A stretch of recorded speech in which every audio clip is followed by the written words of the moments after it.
Good morning, good morning, good morning, and welcome to Morning Brew on Hughes of the World. I'm Graham Hughes, and this is the world. Hello, hello, hello.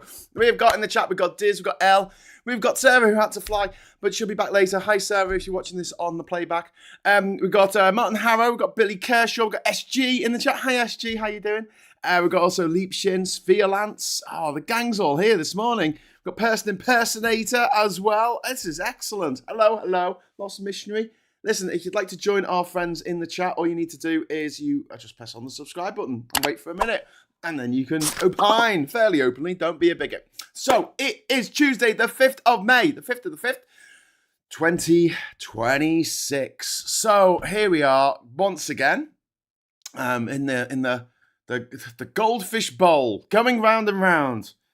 Forgetting what happened I was going to say years ago, but actually just forgetting what happened last week, forgetting what happened yesterday, as Zia Yusuf walking around like a mad twat, pretending to be like a cop in a children's television drama from the 70s or something, has announced that they're gonna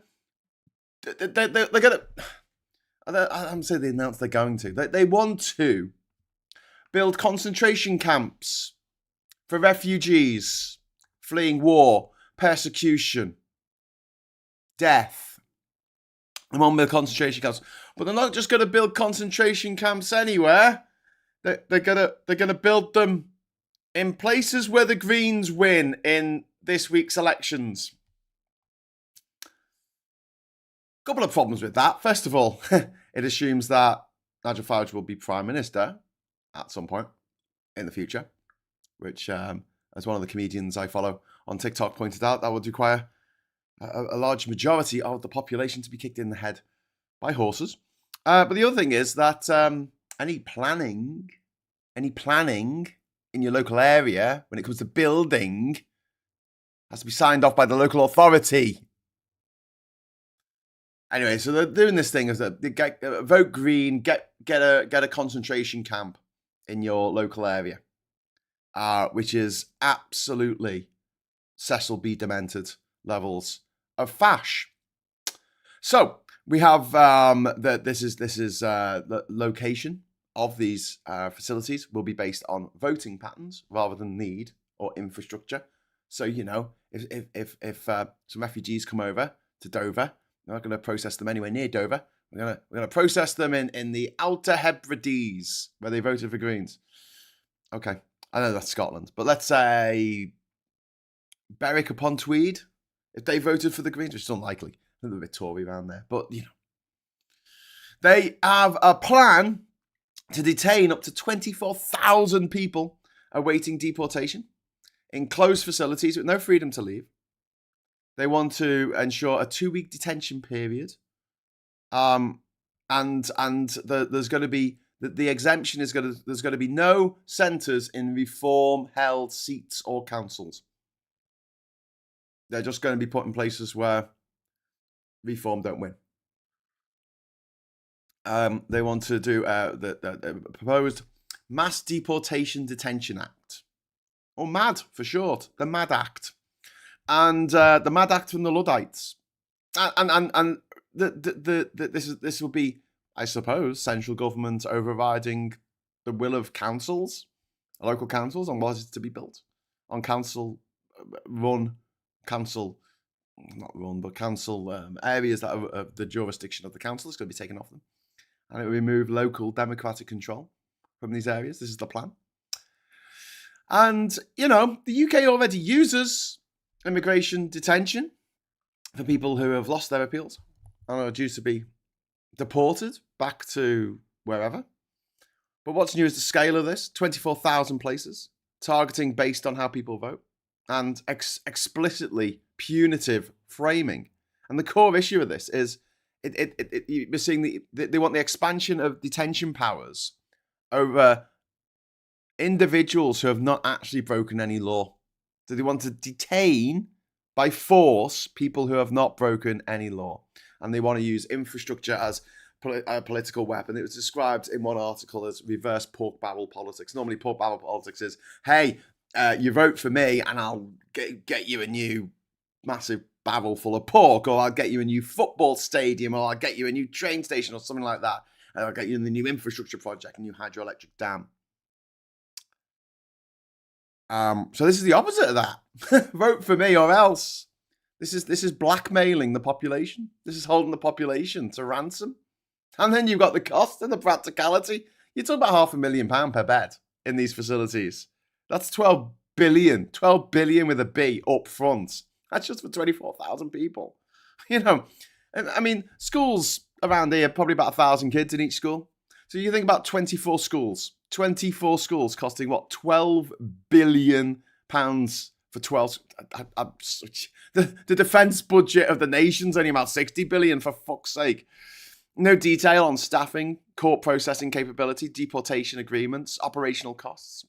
I mean, there's no serious delivery mechanism. They won't do this. It's just the threat is there. But it is a very clear road that they are going down towards fascism, towards what the Nazis did. And the massive irony here is Farage caused the fucking crisis that he is now exploiting. He caused it. The number of boats, small boats coming over here with refugees on them 10 years ago, before the Brexit vote, was zero. A big fucking duck egg. Nil point. Love.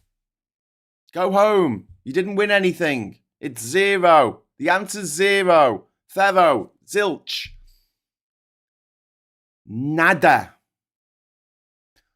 Do you know, since then, according to the front page of The Sun today, it's 200,000 people have come over in small boats since the Brexit vote. Before the Brexit vote, no one coming in small boats. At all. Zero. After, 200,000 people coming over in small boats. So who caused this? Nigel Farage and his fucking Brexit, which is toxic from top to bottom, left to right. You have people arguing, genuinely arguing, that now we're free to trade with the rest of the Caribbean.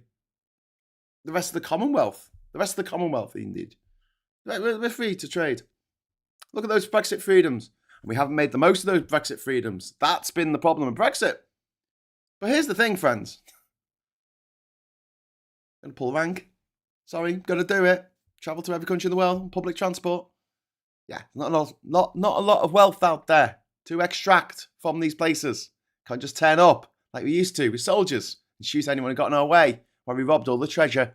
Can't do that anymore, you know? Can't run the world as these drug dealers stroke pirates, you know? Looters. People talk about the Vikings coming over here and raping and pillaging. And you're like, yeah, that's probably where we got the idea. Yeah. So anyway, the idea that we haven't made the most of the opportunities hinges on the fact that we haven't got a great trade deal with America, which is what America said. We're not going to get a great trade deal. Obama said that. Trump said, we'll do a great deal. Yeah, it'd be a great deal for America. A shit deal for us. You know, this idea that people turn up to do a trade deal and all things are equal. It's for the birds. It's for the birds. I think people who I don't really have a grasp on the rest of the world. Do you know what I mean? Like, okay, I get it. It is quite complex. There's 200 countries out there. There's a lot more stars, though. Just saying. Way more stars. There's way more people. There's a lot more people than countries.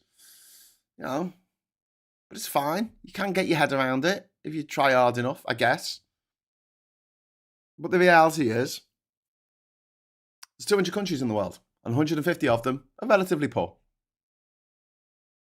And if you want to trade with them and extract wealth from those nations, you need the people there to have a bit more money.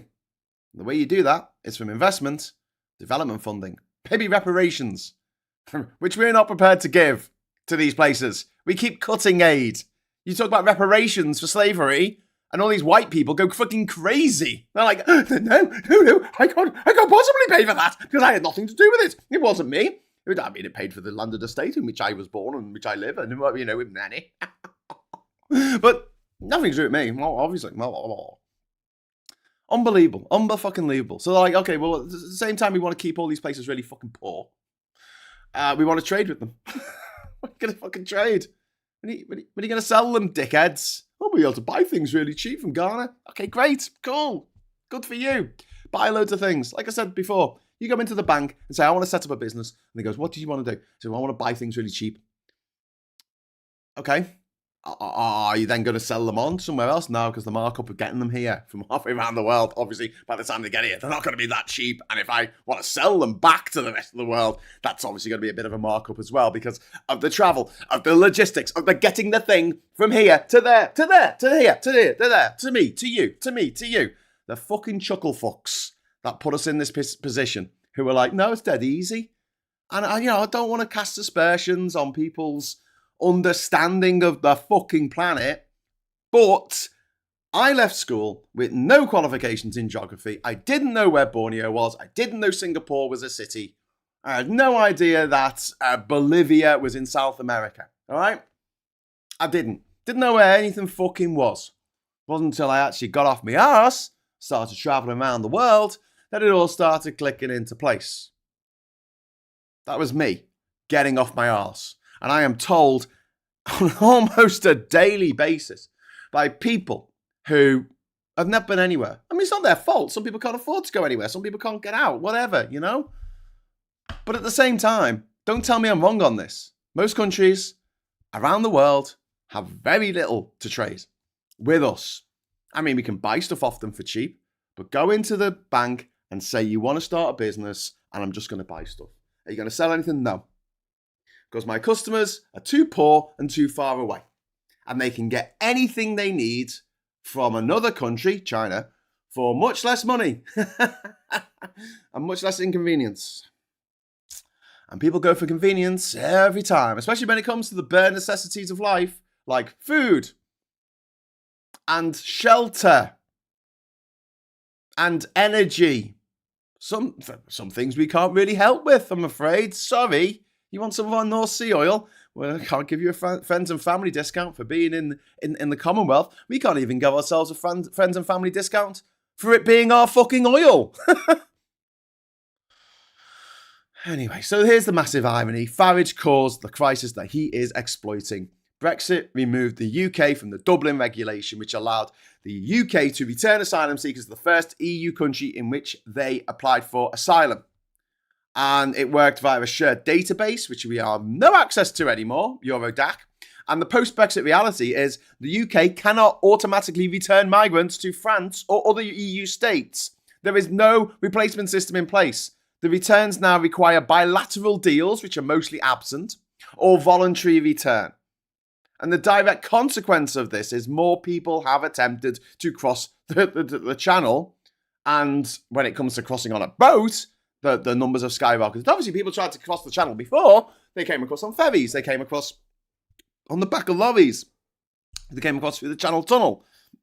I'm not saying there were no refugees before Brexit. But this specific problem, which is the specific problem that Nigel Farage identifies and hates and makes him very upset and angry, was triggered by the actions of Nigel Farage. It's just like climate change is triggered by people like Nigel Farage, who want to destroy the planet, they want to get rid of net zero, to create more refugees. The reason why loads more people came from other countries who are noticeably foreign from a distance, unfortunately for the fact that there's a lot of racists in this country, but if you spot someone at the end of the road and they're Polish and they're white, there's a good chance you won't know they're foreign, unless you hear them speak, right? But if they're black or if they're Asian, then, oh my God, they're from another country. I can see from across the road. I can see they're from another country. And that makes the small-minded little Britons fucking angry. They're sitting there going, I don't like this. There's people coming from other places and enriching our experience on this island of the world. Well, Britain went out and saw the fucking world, fucking bought and sold the fucking world. But then it came back, and now the world wants to come here, great. But here's what Brexit did. It took away all the people who you might not have noticed were immigrants, even unless you spoke to them, and replaced them with loads more people coming from other parts of the world. I have no problem with that. For me, the more the merrier. Actually, the more the richer.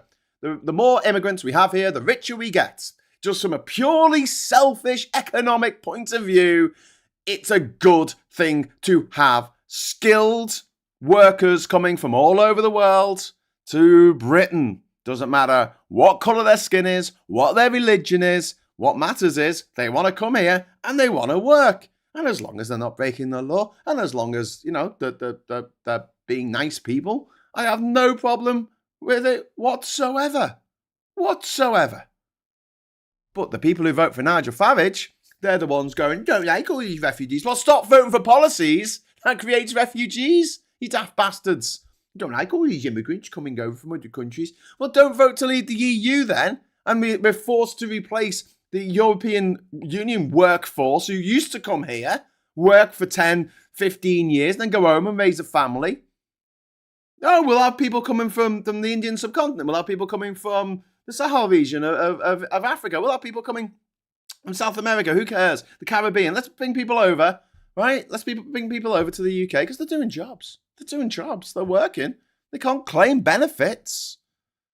This is something else that the Farage just said the other day. The Fash. They were going, oh, these people, we're going to stop people with indefinite leave to remain from getting any access to settled status. Sorry. People who got settled status won't be able to access funding for going to university. Student loans. And stuff. What? You do know that it takes 5 years, usually 10 years, to actually get fucking settled status these days, yeah? So it's not like they've been in the country for 3 years. It's not like you get settled status on the day you fucking arrive, you daft twats. These people have been in the country for 13 years paying fucking taxes.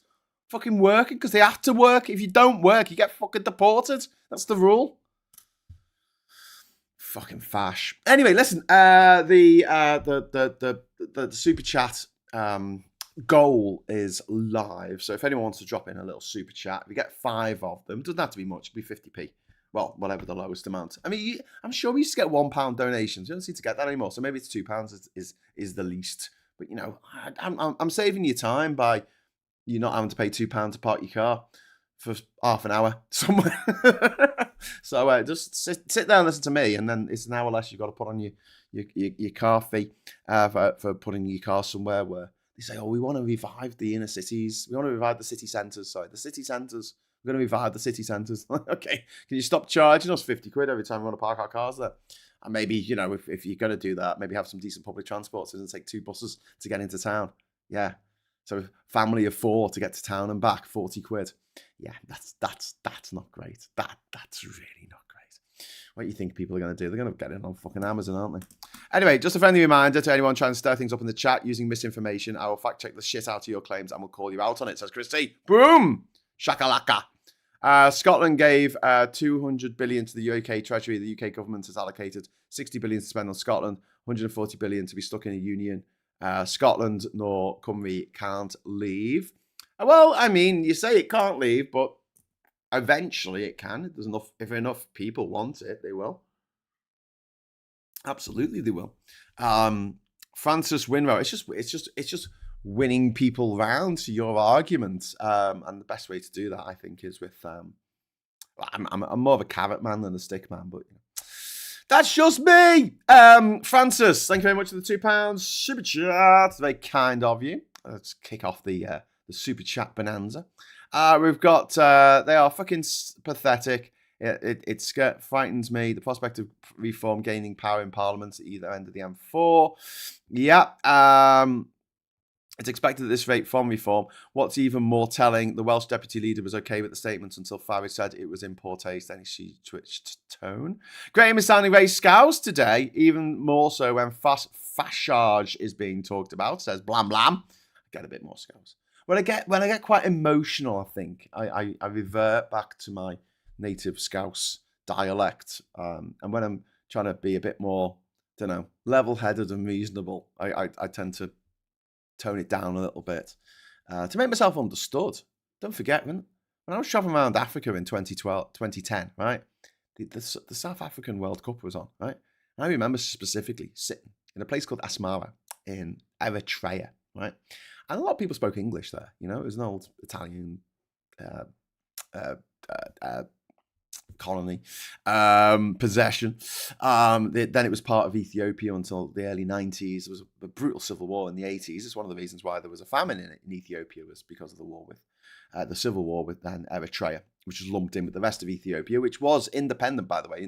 Ethiopia, it was invaded by the Italians under Mussolini in the 30s, but it was never colonized. It was never colonized by the European powers. In fact, it was the only African country that wasn't colonized by the European powers. Anyway, so Eritrea got its independence. It's a bit of a poor place, and we're sitting there. It was a great experience being there. And a cafe had put a TV in the middle. It was brilliant. It was on a really long extension cable in the middle of the road, and they put out chairs like in a theatre or cinema or something, in rows. School assembly. So you got these chairs in rows, and we were all sitting there watching the TV on a stool or something. And it's the football. We were watching the football, and it was an England match. And after the match, they had an interview with Wayne Rooney and Steven Gerrard, and everyone's just looking at me going, "What the fuck are they saying?" Because like Stevie G's like, I just went on but yeah, and then Wayne Rooney's like, that's as bad, all right. I was like, what are they saying? So I was acting as translator to say, this is what they're saying. So yeah, you do tend to find that when you leave the country, you have to modify your accent just a little bit to make yourself understood. I'm sure if I turned up in the middle of, I don't know, Iraq, going, fucking have some fucking flatbread there, fucking get it on that before the fucking busy's turn up. I think they would be like, what? Anyway, so I definitely get more Scottish when swearing and drunk, says Kate. I love the sound of that. Graham, you sound more Scouse when catching up on 2 times. Well, you see, in the 1960s, Scouse was a very sort of slow, sort of lethargic kind of dialect. And then as it went through the 80s, it got more and more fucking nasal. And now it's like this. It's like, fucking hell, it's dead high pitched and nasal, so it does sound a bit fucking double time, doesn't it? You listen to the Beatles back in the 60s being interviewed, they are it's almost like Brummy. It's almost like Brummy back in the 60s, but it's sort of like gone up in pitch over time. Calm down, indeed. For Labour to kick themselves in the balls, they first need to either have a pair or fully find them. It's ridiculous, says Chrissy.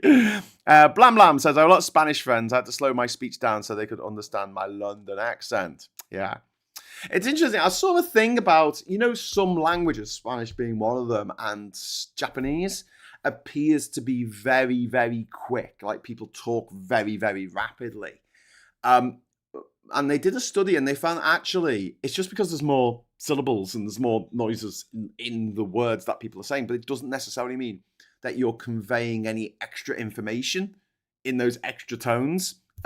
Which is quite interesting. So the standard level of human dialogue, human speech, is always about roughly the same size. Obviously, some people talk faster than others, but generally speaking, it averages out across all languages. Although some languages are spoken faster, actually the amount of information you're conveying is round about the same, no matter what language it is. We've got thousands of languages on this wonderful little spinning rock of ours. I dare use my Wigan accent when abroad. Lol, no one can understand me. I'd have to use a more posh accent. Lol. Maybe the Beatles spoke slowly because of all the chemicals in their systems. Okay, not just the Beatles. Anyone from Liverpool being interviewed from the 1960s. In the 1960s, have a listen to the change in the accent, the dialect over the years. Anyway, so back to Farage. Sorry to drag you all back to Farage. I know you don't want to go there, but we need to talk about this now. So the direct consequence of the Brexit vote and the pulling out of the Dublin Agreement means that more people are attempting the Channel crossings, fewer legal routes to process claims elsewhere, and it also means that the UK has become a dead-end destination system. And the additional knock-on effects on this is expensive and inefficient UK-France arrangements to try and stop people coming over in small boats, one in, one out style deals that don't solve the volume of people coming over, and also the increased media focus on these crossings provide a political amplification for the likes of Farage and Badenoch and Advance Australia Fair or whatever the new shitty other parties are called. And the bottom line is this: Farage campaigned for Brexit. It was his shining fucking city on the fucking hill, and Brexit broke the return system. That increased the small boat crossings from 0 to now 200,000 people have come over on small boats since Brexit in the last 8 years. It's the front cover of the Sun today. I'm not going to show you the front cover of the Sun because it's fucking disgusting because I fucking hate the Sun. I'm not going to show you the front cover of the Star either because it's got a massive spider on the front cover of their newspaper. So we're going to skip that one. But yeah, the others, I'll show you the others. He's not solving this problem. You know, he's using the crisis that he helped create for political gain, and doing it in such an obnoxious way. They're claiming a democratic consent of people who vote for the Greens to have these containment camps, these sort of temporary structures in which we could call them a camp, I guess, where people are sort of, I don't know, constant civilians who have done nothing wrong. These are not prison facilities, not prisoner of war facilities. People haven't been enemy combatants. I mean, what it is a concentration of a group of civilians who have committed no crime into one little camp. I mean, I don't know if there's a term for that in modern English, but I'm trying to dance around the word concentration and camp, something that the British invented during the Boer War at the turn of the 20th century. So, I mean, the Nazis don't even have the whole play on that one. But yes, collective punishment for people who vote for the Greens. Notice he didn't say Labour. He didn't say Tories. He didn't say Avance or the Lib Dems. Just the Greens.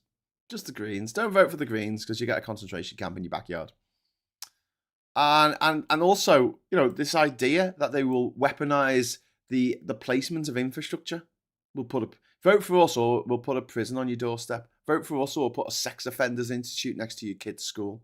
That's the kind of mentality that these motherfuckers have because they're evil. They're evil motherfuckers. And they're turning politics into territorial conflict. And the effect here, you know, it encourages resentment across communities. And again, it is just a disgusting, a truly, truly disgusting take for anyone to have, let alone a party that is gearing itself up to be the main opposition party possibly in 2029 if the Tories don't get their shit together. And this is the thing. I don't think Labour can do much about refuck and calling them fash. Like, we can do that amongst ourselves in our little corner of the internet here, among the 100 or so people watching this. But I mean, in the outside world, don't call them fash because people love it. They want the fash. They secretly want the fash. These are people who have Nazi memorabilia in their basements. You know, that's the type of person that vote for refuck. They vote for Nigel Farage. They will vote for Donald Trump if they could. The effect of this is it encourages resentment between communities. Well, this wouldn't have happened if you hadn't voted for these motherfuckers. And it's like, well, yeah, I suppose I can say that living in Durham, or you can say it if you're living in Worcestershire, where the council tax has gone up by 9%. So you think it's bad. They say, oh, if you don't vote for us, it's going to be very bad for you. Yeah, if you vote for them, it's going to be even fucking worse. Because I would just say, having a migrant detention camp possibly in 10 years' time, if all these dominoes fall in a particular order, then that's not great. But for the next 10 years, paying an extra 10% on your year on your council tax is probably going to be worse. Probably going to be worse for you. So you'll have your council tax doubling in 10 years. Gallifreyan Wren, I seem to be a sad and grumpy Wren today. Oh, I don't want you to be sad and grumpy. I will send you confetti. This is just for Gallifreyan Wren. This is just for you. Yay! Woo, woo, woo, woo. You are my favourite time lady. And you are awesome. Yeah. Well, one of my favourite time ladies. I did like the Master when the Master was a woman. That was way boss. I've no regrets for voting for Jacinda, says Greg. Yeah. She was great. I loved the Human Rights Act as £1.50. It was written and replaced religious morality for me for ages, but it's a mirage. Well, the Fash want us out of it, don't they? That's their big plan. We're gonna get everybody out. We're gonna get everyone out. So there you go. As Nigel is a good lapdog for Putin, trying to increase the revenue of oil. Oh yeah. Absolutely. And crypto, oil. So like he's trying to encourage climate change, so we get more refugees, which is the big policy of Russia, because they know that they can get authoritarian leaders under the cosh, because they know that the only reason why authoritarians like Orban or Trump or Farage go into politics is to make loads of money, so they're easy to buy. Whereas other politicians go in to make people's lives better. So when the Russians turn up and say, "Hey, can we give you £60,000 to read out these pre-prepared lines in the European Parliament?" They'll say no. That's not why I went to the European Parliament. I went there to better the lives of the people there, not to read out Kremlin lines and then end up in jail for 10 years for working, working out like a bunch of twats. Yeah, indeed. Guts were playing up last night. Billy, food isn't the usual source of comfort and joy. Oh no, that's no good. Get yourself some. What do you take for your guts? Alka-Seltzer, or is that for hangovers? I don't know. Rennie tablets. They're quite good. For me, they are anyway. Your mileage may vary. Safe routes for asylum applicants, stopping those claiming from being able to work and forcing people to live in those horrible hotels. It's all manufactured issues to blame those seeking a better life. Yeah. Blam Blam says, take care, everyone. Gotta run. Have a great day, everyone. See you later, Blam Blam. Nice to have you here for a moment. That was nice. Very nice. So I'm going on to what we're talking about. Targeting the green areas. Collective punishment. Encourages resentment between communities. As I said, it's supporters are protected from the refugees. They're going to come and take everything. The opponents are targeted. And the Green Party have responded by saying this is disgusting. It's performative cruelty. Labour have called it grotesque. A toxic wedge. Others have said it's not a credible policy, which it isn't.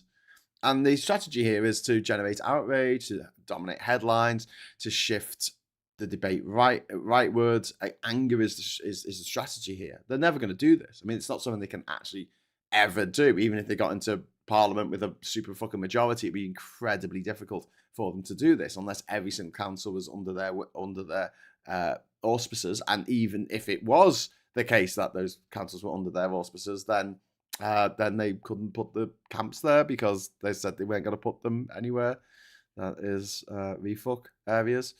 So and then you look at the refuck fuckers, and this is something. I mean, there's elections in 2 days' time. I mean, look at this shit, man. But the refuck leader, Basildon Council, Sam Journet, we've spoken about him before, accused of filming residents and council staff using camera-enabled glasses. There have been complaints from residents, from staff. There's been allegations of bullying from other colleagues in refuck. Previously arrested, but there was no further action from Axis Police. The Reform UK organisers in Greater Manchester, there was a prize draw that they had where they pay your bills for a year, was it? Was that they pay your electric bills? And that's a competition that it's a clear breach of the electoral law. And obviously the fact that Nigel Farage got £5 million from a crypto billionaire, Chakrit Sakundrit, in a guy in Thailand, who's a crypto billionaire, and he's now all for crypto. He wants to integrate crypto into the Bank of England. He wants crypto to be legalized. He wants all the regulations taken off crypto. And what does crypto do? Allows Russia to take money out of its country and buy things in other countries, allows it to sell things in other countries, allows it to get rid of its rubles and turn them into useful, actual, real, grown-up, non-monopoly money. And the facilitation of that is done by crypto. One of those cryptocurrency fucking stable coins that they use in particular is the one known by Christopher Horban, aka Chakrit Sakundrit. And then you've got the Welsh Senate campaign. We've seen 10 candidates who have resigned or been dropped because of being fucking shite. The Scotland rollout, there was a candidate sacked within 24 hours. The campaign has been hit by scandal after scandal, Islamophobia rows. You've got questions over competence. I mean, it's pretty fucking shit. It's pretty fucking shit. I watched BHN left in New Zealand. They are left broadcasters if you want a date. Ooh. Labour News Community Secretary Stephen Reid has warned Labour MPs against doom scrolling through leaders like the Tories. Well, yeah, I honestly agree with that. I don't want our 7th Prime Minister in 10 years. If Starmer goes before June the 24th, it will be our 7th Prime Minister in 10 years. That is fucking nuts. Well, but the next person who comes will be the 7th Prime Minister. I want them to hold off. I know they're going to take a battering in these local elections. Just keep going. Get the King's speech through. Get the stuff done that they said they were going to do in their manifesto. Over half of which they're fucking done. Give them credit where credit's due. They have actually done half the things that they said that they would do. They have nationalised the trains. They have taken off the moratorium on onshore wind farms. They have founded Great British Energy. They have brought in the Renters' Rights Act. They have brought in more workers' rights. They have done a few things that they said done. Unfortunately, they have got waiting times down. They have done that. But unfortunately, they're shit at comms, and in two particular areas that we are particularly concerned with on the left, that being trans rights and Gaza, they've been fucking shite. Been absolutely fucking shite. And they don't have Phil working for them to explain to people why it wasn't shite. Although I think with the trans attitude, the attitude towards trans people and trans children, which is just beyond hope for the bloody Labour Party. It was such an own goal. Such a fucking own goal. Stupid bastards. And so, like, every time they take a step forward in the public imagination, in the public subconscious, they take 2 steps back. But I don't want them to change the leader. I honestly don't. Just because of the fucking turmoil. And also, Andy Burnham's not available yet. And he's the only one. He's the only one not tainted by all this bullshit. He's the only one who can turn up and say, right, we're going to have a new cabinet, we're going to do a new direction, new leader, and do that trick that the Tories pulled every fucking time they got a new leader. We're a new party now, and anything that happened in the past doesn't count. Except all the good stuff. But the Tories didn't have any good stuff, did they? All they had was austerity, Brexit, COVID parties, and Liz fucking Truss. Jesus. Nick Marvinsky says, trans stuff was my line, and I let people in local Labour circles know. Yeah, good. And I'm glad that everyone, loads of people who watch this show are like, that they will have a go at Labour for their stance on trans. Because not only is it morally repugnant, which obviously absolutely it is, but it's also like politically idiotic. Like, just from a political point of view. If you're just looking down at the numbers, nobody is going to vote for you for being a bunch of fucking turfs. They're going to vote for the Fash because those people are Fash. Do you know what you're going to lose? You're going to lose people, families, community members, activists who are trans or have friends, family, neighbours, loved ones who are trans. And the younger generation coming up, the younger people coming up and voting, which Labour rely on, they can't get the votes from the oldies. They just fucking can't. The boomers have done their dash, and they're not all. I'm you know what? I'm going to be tired of not all boomers thing because it's. I sort of do it to take the piss a little bit. But listen, right? If you're a man and someone complains about men doing something horrible, right? It's not your job to write "not all men." That's not helpful. You're not helping in any way, shape, or form. In the same way that if you voted for Brexit and you say that, these Brexit voters, this is what they gave us, and this is what they wanted, and they go, oh, not all Brexit voters, and I'm like, no, that's not your place to say that. That is not your place, and you're not helping. How are you helping the situation? And the same with boomers. I'm sorry, but like when you write "not all boomers," I know I sort of take the piss out of this a little bit with my little pop-up that comes up, but it doesn't need to be every single individual one. And how are you helping by saying, well, it wasn't me personally, individually. But maybe if more boomers who didn't do it individually called out other boomers who were buying up the entire property market so there's no houses for young people to get on the housing ladder, maybe they weren't so greedy and happy to take their final salary pensions and then vote for parties that got rid of them for other workers in future generations. You know, they were like, no, I'm fine. I'll feather my own nest, but everyone else can, you know, fuck the fuck off. Future generations, they'll just have to deal with it. Back in the 1970s, the average house was something like 3 to 4 times your wages. That's how much it costs. Now it's over 10 times your wages. 10 times your wages. And everything else is more expensive as well. And that group of people have consistently voted for parties, not just in this country, but in America and other places around the world, that have fucked things for young people as a group. And yes, it isn't every single one of them in the way that it's not every single man who goes around sexually abusing or raping women, but it's enough of them. It's enough of them for women to cross the road when there's a man walking the other way in the nighttime because they don't know. It's not all men, but it could be any man. It's not all boomers, but it could be any boomer who's out there just to screw everyone over. And this is, and boomers, have you noticed how they're fucking obsessed with wills? Have you ever noticed this? They go on about wills all the time. I've never known any group of people go on about wills as much. The Greatest Generation didn't. The Silent Generation, I don't think, did. But the boomers, they're all fucking obsessed. They're obsessed. Oh, wait, you just wait. Your inheritance. Rah, rah, rah. I'm just like, I don't care. You know, I'd rather have you here than like fixate on your bloody demise. But yeah, I'm gonna do things with my will. I'm gonna, like we're all a bunch of us, and most of us are gonna be in our 50s or 60s before we lose our parents anyway. So we're gonna be like Prince fucking Charles, Oh, finally we get the keys to the kingdom at the age of 76. Woohoo! Yay!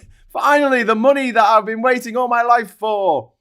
That I've got 2 years to fucking spend it, and then just insane.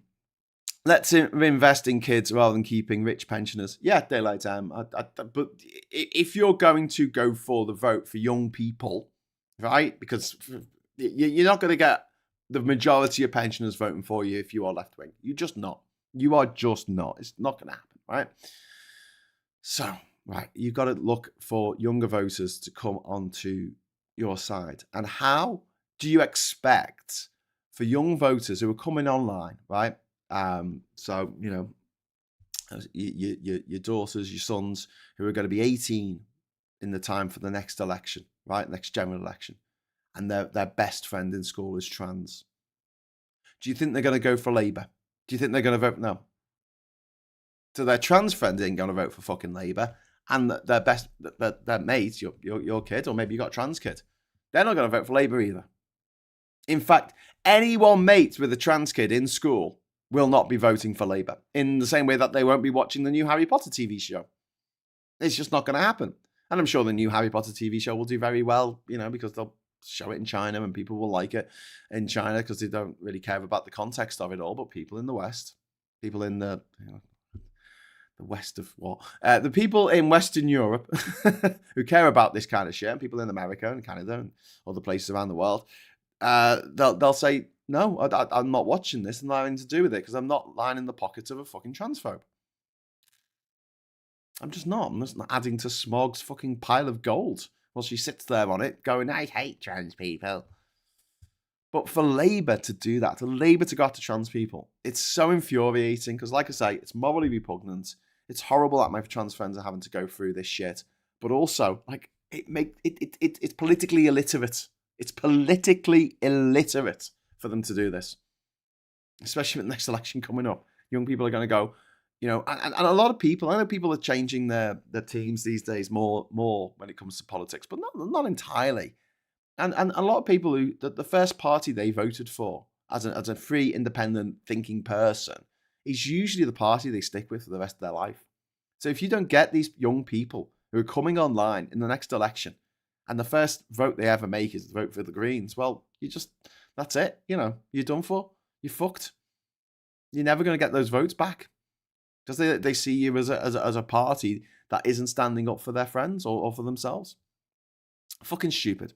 Anyway, back to refuck and its governing fucking failures. George Finch, Reform UK leader in Warwickshire, he breached the code of conduct. He disclosed live details of a live child rape case. He risked prejudicing the trial, causing a mistrial, harm to the victim. There was Simon Dudley, former housing chief in Warwickshire, who was sacked after his Grenfell remark. He was the guy who said everyone dies in the end. Nigel Farage, 5 million from Shakrit Secundrit, who's also given another 11 million to the Reform Party since. Also paid endorsement for neo-Nazi linked groups on his what's it called? Canvas? No, it's not called that, is it? He's got a thing where Cameo, that's it. He goes on Cameo and he says whatever people tell him to say. A few years ago, he said "up the R," as in the IRA, because he was told to say it, and people were just laughing at him, just reading off what he's told to say for money. And Lean Din, the Reform councillor for Staffordshire, she was associated with racist messages she put online. Corey Edwards, who was a Reform UK candidate, who was photographed making Nazi-style salutes. I mean, like I often say, have a look on who's on your side. Have a look who's on your team. And if your team includes the best and the brightest and the nicest people you'll ever meet, then you're probably on the right team. If it includes actual, literal fucking goose-stepping, Sieg-heiling Nazis, you're probably on the wrong team. I'd say this about Brexit. Not everyone who voted for Brexit was racist, but every racist voted for Brexit. Who was on your team when the Brexit vote came? If you voted for Brexit, and you might say now, well, I was lied to. I was told that I was going to have this wonderful thing. There was going to be £350 million for the NHS, which has gone absolutely in the other direction. We have 2 billion with a B, pounds less a week to spend on the NHS because of Brexit. Our coffers are short year on year by 100 billion with a B. Since the Brexit vote. I mean, we're not even talking about since we left the EU officially in 2020. No, we are talking about the vote, because foreign direct investment went from growing year on year by I think it was 6% year on year. It was going up and up and up. And then it was the highest year in history in 2016 for foreign in direct investment. And then it just went off a cliff to fucking zero. And that meant so less money was coming in to invest in our country. Not to invest in pensioners who are not productive members of society anymore, apart from their garden, which I'm sure looks great. But I'm not being harsh about that. I'm not calling them useless eaters or anything. I'm just saying, if you're going to invest, if you're a foreign entity, billionaire, company, whatever, and you're looking for a country to invest in, you're going to invest in infrastructure and people who can work. You're not going to come into a country and go, I'll pay the pensioners to have another cruise. They've only had 17 this week, so they could do with another one. Don't die. Anyway, so we've also got the way that there was also there's been £170 million pumped into the populist right ecosystem since 2019, with links to US hard right infrastructure project 2025 style ideological networks, Trump-linked billionaires, crypto fascists funding UK operations, also money coming from Russia, which we know about, and also money coming from Russia that we don't know about. We still don't know where the 7 million that Aaron Banks, privately educated, of course, gave to the Leave.eu campaign back in 2016. We don't know where that money came from. It's never been disclosed. Came via the Isle of Man in a nice little loophole that didn't require the guy who gave the money to Nigel Farage and his disgusting outfit who produced that poster with breaking point. The racist poster? Do you remember the racist poster with all the brown faces on it and they cropped out the white faces from the same picture? Do you remember that? The breaking point. The one that was unveiled on the day that Joe Cox died. Yeah. It really bothers me because I've obviously lost friends over people voting for Brexit, but they looked at that and went, yeah, I'm voted for Brexit. That really worries me.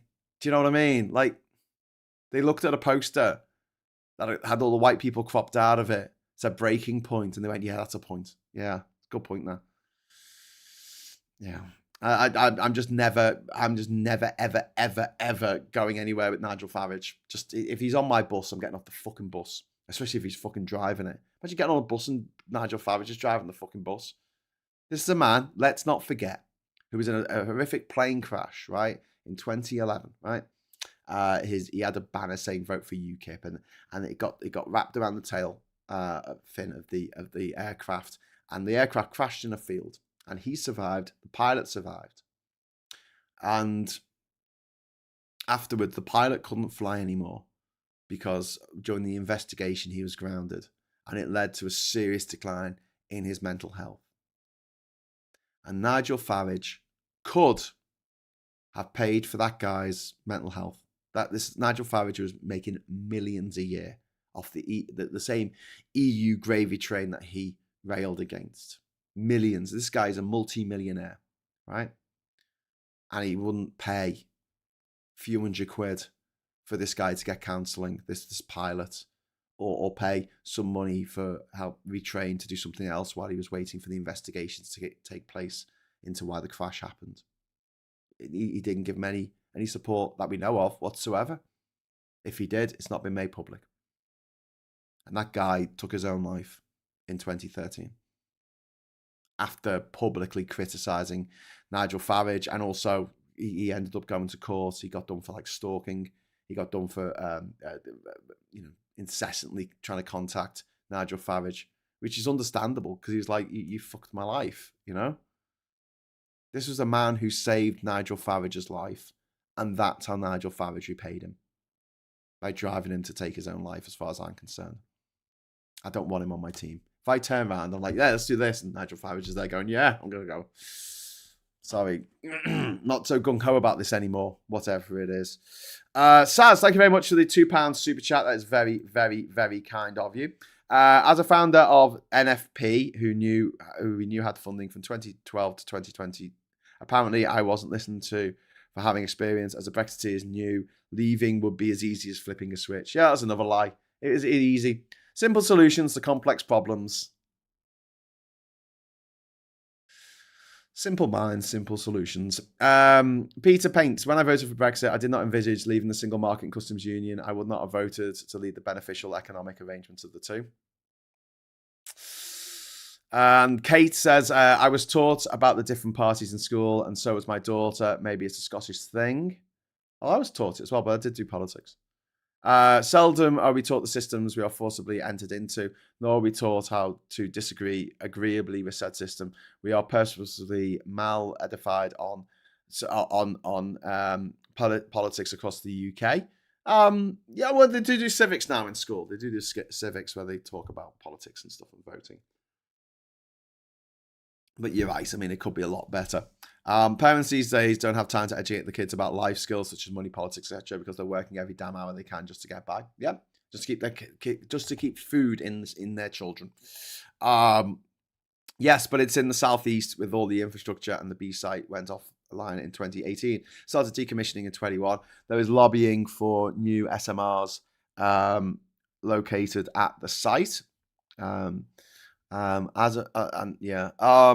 I know it isn't easy, but these things we invest in with our love, but we don't teach them everything they need to know. How do you expect parents who are working 12-hour shifts to make time to educate their children? We constantly push for parents to return to the workplace and then blame them for not teaching.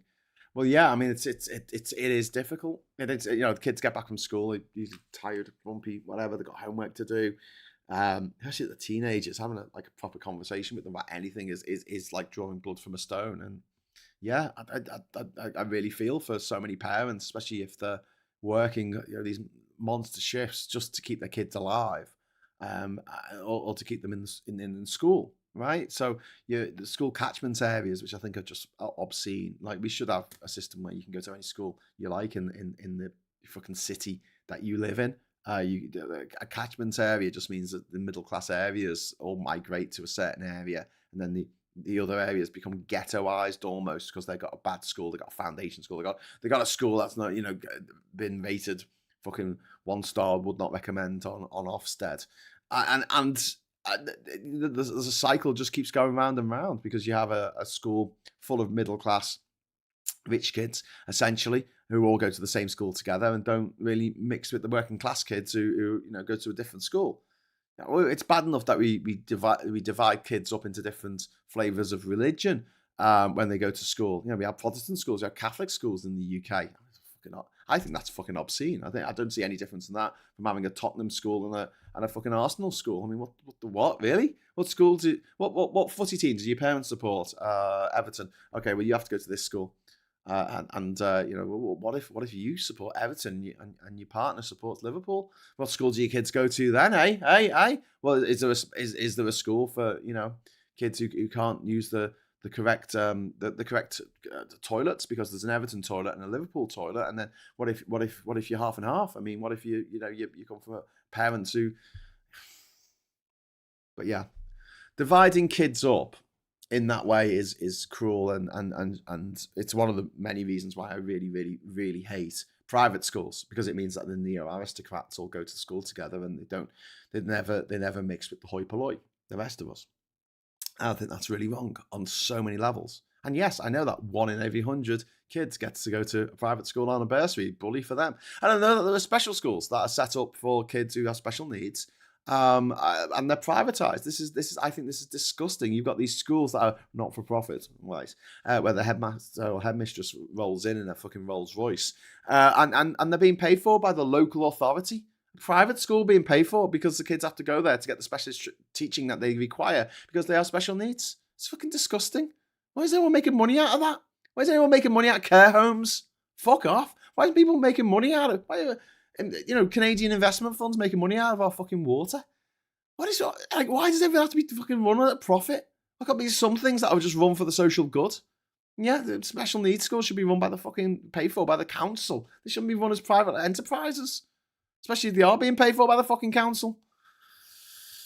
The kids Liverpool. The parents of Liverpool and Everton. The kid has to go to the Tranmere school over the water, like. And all state schools seem to be bothered teaching us how to pass the bloody exams. Kids are not taught how to think critically. They're scolded when they ask questions and expected to believe. Yeah, in some places, like I won't say that for everywhere, Chris. I don't think that's the case in my stepdaughter's schools. Their school. We need to seriously rethink the education system in the UK, starting with banning private schools and getting rid of the academy trust. Yeah. At the moment, you have the private schools for the neo-aristocrats. You've got the grammar schools for the middle class, and also the private schools for the middle class who can afford the tutors and the extra time to spend so they can get a bursary, so they can get in on a scholarship to go to these posh places. When actually the parents could probably afford the fees. It just mean one less holiday in the Algarve that week. Algarve, no, they probably go somewhere fancy that. But Biarritz, probably one less holiday in Biarritz that year. From the 17 that they otherwise have. So yeah, my mate's daughter plays for Tranmere. That's really cool. Why did my last comment get deleted? I don't know, Pete Dencat. I didn't delete it. We seriously need to rethink the education system in the UK. Yeah, I do. I completely agree with that. We've got a 3-tier system. We have the neo-aristocrat schools, we have the middle-class schools, the grammar schools, and we have the working-class schools, the comprehensives. And you complain about grammar schools sorting kids out at the age of 11 to which school they go to at the age of 11, which is wrong. A test that you did when you were 11 years old, then makes the path through life for you. And technically, I went to a selective comp, but it's now a grammar school. So I'm saying, yeah, those things. I don't mind to a certain extent having some selection. I do think that it should be a little bit later on, maybe when the kids are 13 rather than at 11. But whether I would like to see a system where you have the options of different schools you can go to on different days, and depending on how the timetable all fits together, you can learn practical skills in one school, like maybe for 2 days a week, and the other 3 days you go to another school and you learn academic stuff. That's why I would do it, but that would be quite complex, and but it would be a bit of a better bespoke system, especially than the one that we've got at the moment, where they don't care about your parents' financial situation. A lot of the times it's actually whether you're Catholic or Protestant, which school you go to when you're a little kid. for a lot of primary schools, are still C of E or Catholic. And then you've got when they go into senior school, it does suddenly, the economic circumstances of the parents and where they can afford to live in a town, in a city, it makes all the difference, which I think is disgusting. I think it's just a ridiculous way of doing it. We also need to recognize that not all children are academically gifted. Some children excel in academically, and others excel in other areas like the arts. Yeah, the arts and scientists, and also sorry, not scientists.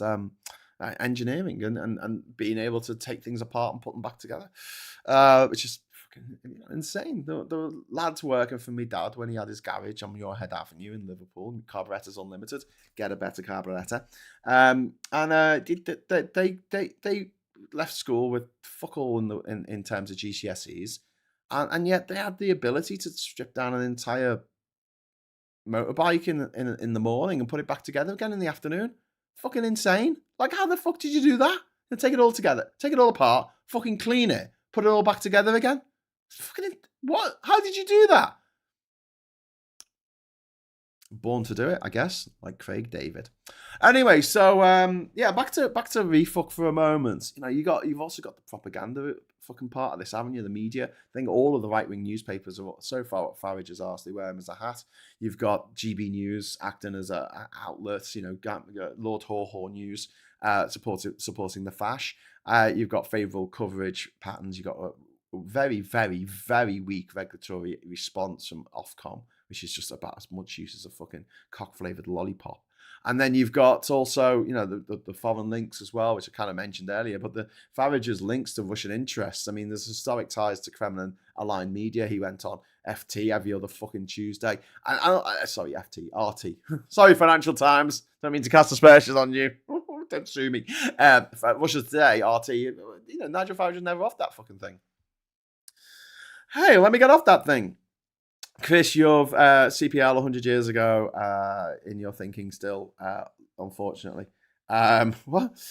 Finland has the same problem as Scotland, bigger than my country. Finland, we need a Finnish model, says Cumry. Finland prohibited private schools from charging tuition fees and operating for profit. Forced the rich kids' parents to pay into the schools, so all kids could benefit. And that wasn't just a law. That's actually part of the Finnish constitution. So in America, they have the right to bear arms. In Finland, they have the right to free education paid for by the state, in which all kids have to go to it. That's it. You don't get any exemptions for being dead rich. Lol, that's how I learned how to keep my first big bike alive. Take it to bits, clean everything, and put it back together again. Yeah. That's really honestly, mate, if you could do that, you are 1 in 100,000, maybe 1 in a million. There's not many people who can fucking do that kind of shit. Get the Haynes manual out. Work out how it all goes together, how it all fits together. I mean, I'm pretty handy when it comes to taking things apart. I can take apart a carburetor and put it, clean that, put it back together. But an entire fucking motorbike, Jesus Christ, no. That's fucking up. Oh shit, I didn't know that was embedded. Tips hat to the Finns, yeah. It's part of the constitution of Finland since 1971, I think, yeah. Okay, so we've also got the sort of the polling on refuck. They seem to have hit plateau on about 23%, which is good in a way because it means they're not going to get much more than that, generally speaking. The momentum has well and truly stalled, and people like to tactical vote against them. I think Plaid Cymru are going to do really, really, really well in these upcoming elections because people are going to vote for them. They're going to get all the people who want to keep Farage out, and you're going to have all the people who are disillusioned with Labour, which is a lot of people in Wales right now. You're going to see, the people turning up, because the thing is, right, and this is what we've got to bear in mind, this can keep you warm at night. Even though Farage has some very vocal supporters and 23% of the population say they're going to vote for them, the reality is that 49% of people polled say that they will vote for whatever party to keep Farage out because they hate Nigel Farage. Nigel Farage is the most hated politician in this country, even more so than Keir Starmer, who, I mean, there's a part of me that kind of feels a bit sorry for Keir Starmer. There's a part of me that says, fuck you, you're shit at your job. Stop doing, you should hand it over to someone who's a bit more better at doing this thing that you're trying to do. I mean, I think he's good. I think he's good with the policy. I think he's good with keeping Labour discipline together. I think he's good at, herding cats, whatever. I think he's good with the organisational side of things, as we've seen from, contrast that with your party, which is the people who were running Labour 10 years ago. I'm just saying, I don't want to say I told you so, but just, you saw what happened. Everyone saw what happened with your party.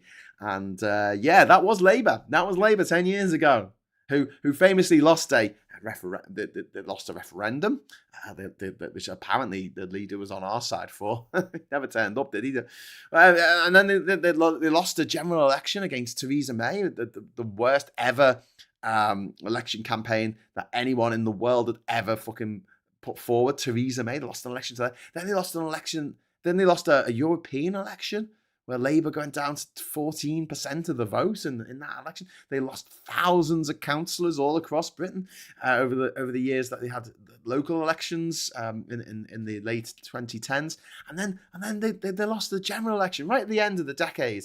In 2019, they lost the general election in the middle of winter to Boris Johnson. Yeah, okay. So, despite the way that Starmer has conducted himself when it comes to issues that we may care about more than others, I've got to say he did what he said he was going to do. He turned up with these 6 things he was going to do. Yeah, he did. He detoxified the party. He made them electable. They got elected. That was his fucking job. Now he's making noises about getting back into the single market, which I'm quite enjoying those noises. They're nice noises to listen to in the next room with a glass against your ear. Like some latter-day Jarvis cocker. You fucking weirdo. Anyway, but yeah, I like the sound of that. That sounds great. Sounds like people having a good time. I hate tilling. Spent my 40th birthday tilling our old kitchen. I don't even know what tilling is. Oh, tiling. Sorry. I read that wrong. I think I meant tilling the soil. I'm gonna till the soil. £1.50. You chase the PM job. They all do that position. It seems as a stepping stone to higher levels. Wonder what Starmer's exit plan is. I genuinely think that Starmer has the best interests of the country at heart. I don't think I'm naive in saying that. I just think he's a shit politician. I think he's shit at making good decisions, especially when it comes to stuff like the appointment of Peter Mandelson and how to deal with the rise of the tidal wave of transphobia. He's gone, we'll let it wash over us. I'm like, no, let's seek higher ground. Let's seek the moral high ground so the tsunami doesn't sweep us away too. But yeah, so he has his faults. I don't think he's going to be leader in the next general election. I do not think that in any way, shape, or form. But if it was up to me, I'd say leave him there for a bit. Leave him there for another year or so, and then when the time is right, bring back the King of the North, Andy Burnham, get him to take the reins, and Labour then stand a really good fighting chance against Refuck in the next election. The good of the country unless they're trans or disabled. Yeah. I think that his mentality is. We need to. I don't know. I can't quite get my head around it with the trans stance that he's taken. I can't get my head around that. But as far as the benefit system is concerned, the system that's been set up by the Tories, it does need reform. But that doesn't mean you need to go and take money off disabled people. I think that's completely wrong and immoral and threaten to. But don't forget, they didn't do that. This is the thing. There's a lot of criticism for Starmer for U-turning all the time, which is infuriating because he shouldn't have done that in the first place, whatever it is. But a lot of the time, it's like I did want them to U-turn, and one of the big things for me now, because obviously I'm a big pro-European, is I'm glad that they're talking about getting back into the single market. They're getting selective access to single market for pharmaceuticals and other things. Yeah, cool, do it. Negotiate it. Pay whatever you need to pay. Because that £1 billion a year that we're going to have to pay to get into those sections of the single market, it's a fucking bargain, mate. I know a bargain when I see one. I travel around the world on a fucking shoestring, mate. It cost me about £7,000 or £8,000 a year to travel to every country in the world over the course of 4 years. All right, I'm quite gifted at not spending money when I don't have to, and I can spot a fucking bargain, mate. I can spot a bargain. You know, like a Bridezilla in a TK Maxx. I can spot a bargain. But yeah, I £1 billion a year for access to the single market, the biggest and most successful fucking single market on the fucking planet. Yeah, give us access. Give us access to that, and we will reap the dividends. But yeah, so on that, I'm glad he's made a fucking U-turn. I'm glad he made a U-turn on with the farming thing. It wasn't so much a U-turn as they just changed the threshold of what it was going to be for when your inheritance tax would kick in. But it was still closing a loophole that was allowing billionaires to buy up loads of land and pretend it was a farm so they could give their money to their kids without having to pay inheritance tax. But yes, I'm sorry, Graham, I can never forgive or forget the behaviour of this government, says Corto Maltese. Yeah, look, I completely understand that. And this is why they're going to do this switcheroo trick. And it is a trick. Like, the card's on the table. Let's be blunt. We're going to show you how the magic trick works here, right? You get in a new leader. They appoint a new cabinet. And you pretend that you're a whole new party. The Tories do it all the time. The Tories did it after Thatcher left in 1990, with John Major taking over. The Tories did it again in 2016 when Cameron stepped down and May took over. They did it again when Boris Johnson took over. Oh, that was the old thing. This is a new thing. We're a completely different party now. And it works. It works. It might not work on you because you're like fucking forever, but like for a lot of people who don't pay much attention to politics, they'll be like, well, it's as long as it's not under Starmer. As long as it's not under Starmer. And this is why I think, yeah, fine. Do the things that are good for Britain. That's everyone in Britain, not just a few select people, but like everyone in Britain. Do the thing that might be a bit unpopular. So we need to stop the triple lock for pensioners. And if I was Starmer, if I was, leading the Labour Party, I'll go, right, this is going to be tremendously unpopular to get rid of the triple lock, politically speaking. But it's going to be a bit like ULEZ. It's going to be a bit like, when Labour say, we're going to do this thing, and everyone goes, oh no, you're going to put VAT on private schools. The world's going to end. And then they actually do it, and everyone goes, oh, is that it? Oh, is that all? Okay. With ULEZ, oh my God, they're going to take our car off us, and I'm not going to be able to drive to work, and then they bring it in, and 99% of cars are fine. Don't have to pay it. Don't have to fucking pay it. It's all right. My car's less than 25 years old. Hey, ka-ching. Don't have to pay any money. So when it actually goes through, it's not as bad as people thought it was going to be. Get rid of the triple lock. We mean to test pensions. That's what I would bring in this King's speech on May the 17th. And then I'll do it, be incredibly unpopular.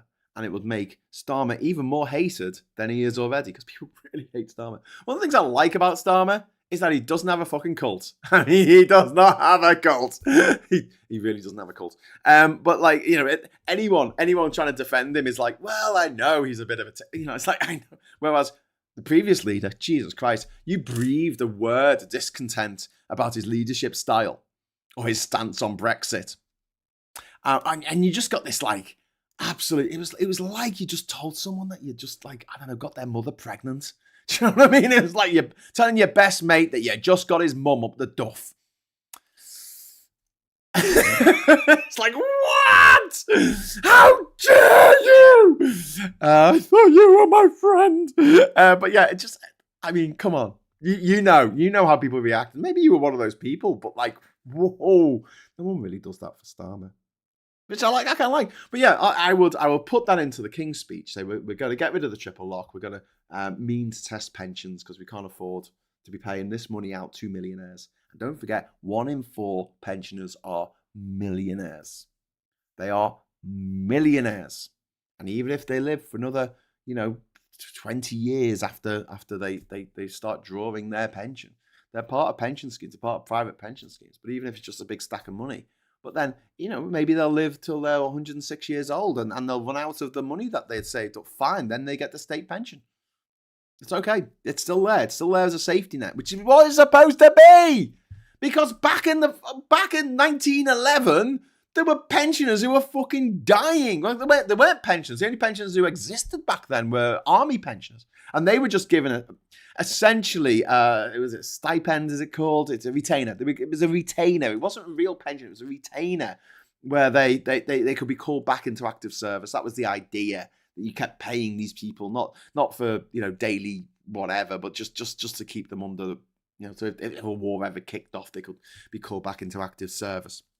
There were pensions for people who were injured during wars and couldn't work, but it was generally a soldier thing. Pensions started, and then as things got, Chelsea pensioners, and as things changed in the under the government of the early 20th century, we started seeing pensions for elderly people because elderly people were fucking dying. They were getting to a point in their life where they couldn't work anymore, which meant they got no money coming in. And unless all their kids had magically survived the first 5 years of their life, which was unlikely back in those days, there was no one to pay for them to keep people alive. And the government was over a barrel. They're like, keep dying on the old people keep dying on the streets. This is not a good look for us. So they brought in a pension.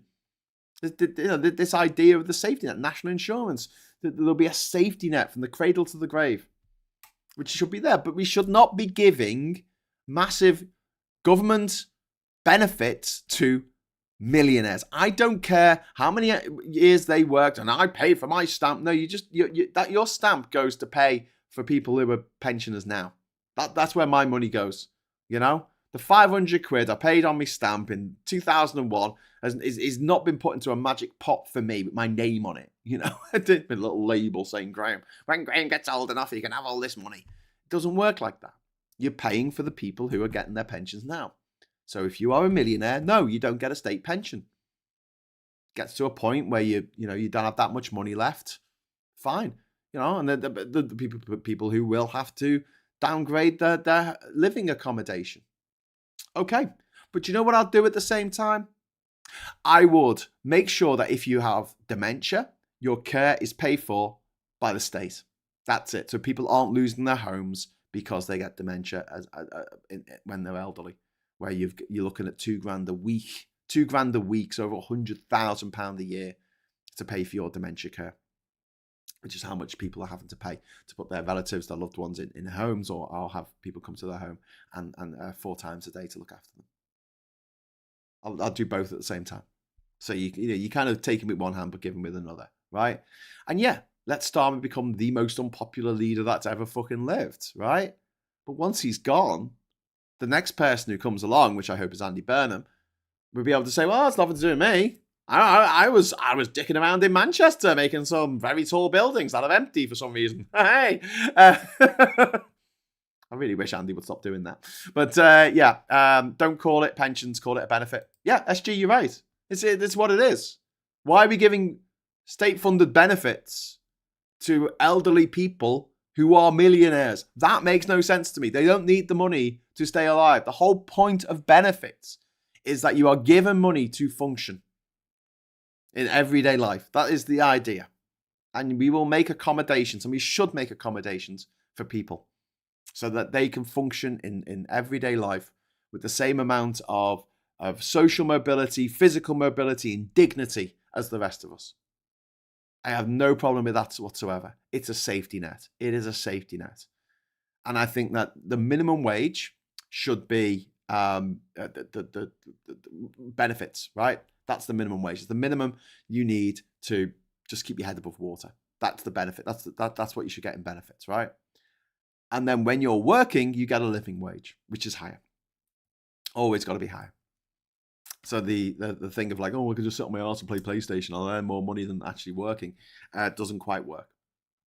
For people who can work. But yeah, put all the sins, this is what they used to do, this the idea of the scapegoat, put all the sins, put all the ills of society, put them all on Starmer.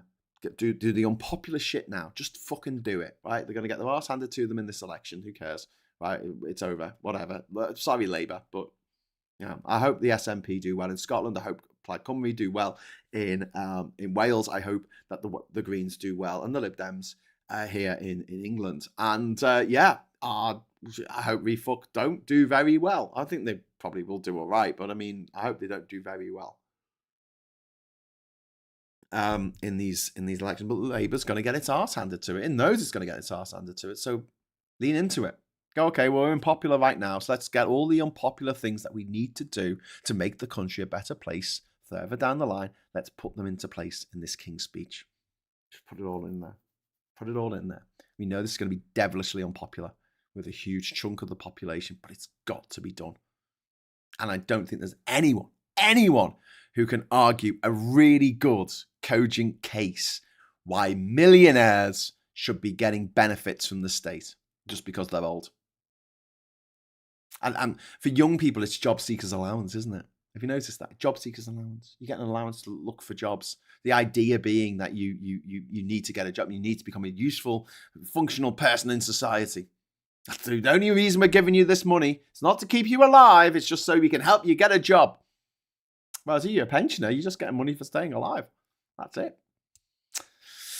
As the Bee Gees once sang, Sangria.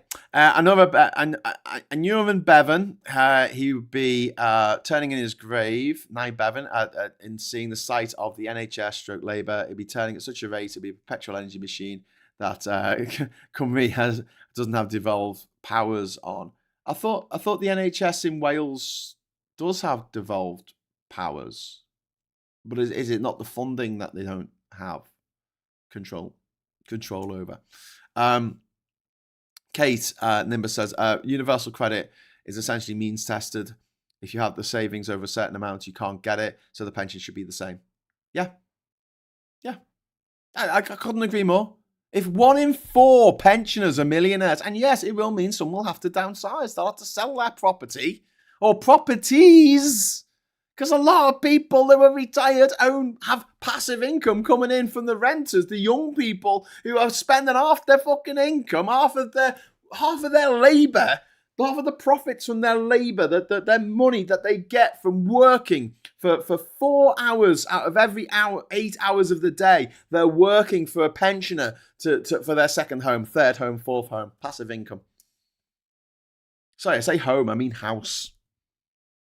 An investment. When did housing become an investment? It's fucking ridiculous. Oh, it's one step away from water becoming an investment. And people hoarding water. No, I'm not going to let the young people have water. Well, you've got more water than you can possibly drink in a lifetime. Yeah, but that's mine and I need that water. Can't let anyone else have my water.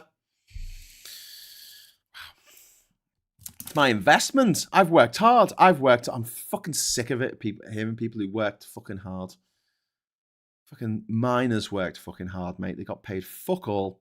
In Finland, I think they give homeless people a brand new permanent home because they know once someone has a house, they will work to get more things. Yeah, £1.50 they do.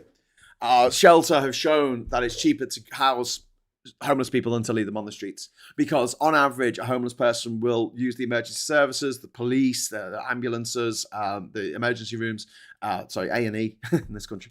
They will use it more. It will cost more than just putting them in sheltered accommodation somewhere, where they can be looked after and make sure that the mental health issues that often happen go hand in hand with being homeless are addressed, addiction problems, etc. Even those on full basic state pension will be paying income tax from next year. Yes. No, but that's that's the way it is because it's means tested, isn't it? Your income tax is the ultimate means tested tax, isn't it? For Dizzers Confetti, thank you very much, Kate, for the £2 super chat. That's very kind of you. But yeah, so I think that there's I'm not overly concerned about the fact that Refuck are probably going to do all right this week in the elections, right? Constant scandals, the weak vetting, the legal scrutiny, the internal chaos, the escalating rhetoric. this constant systemic instability, the tying of them to Trump, and the fact that they're fucking incompetent. I think that's going to be that is their Achilles heel.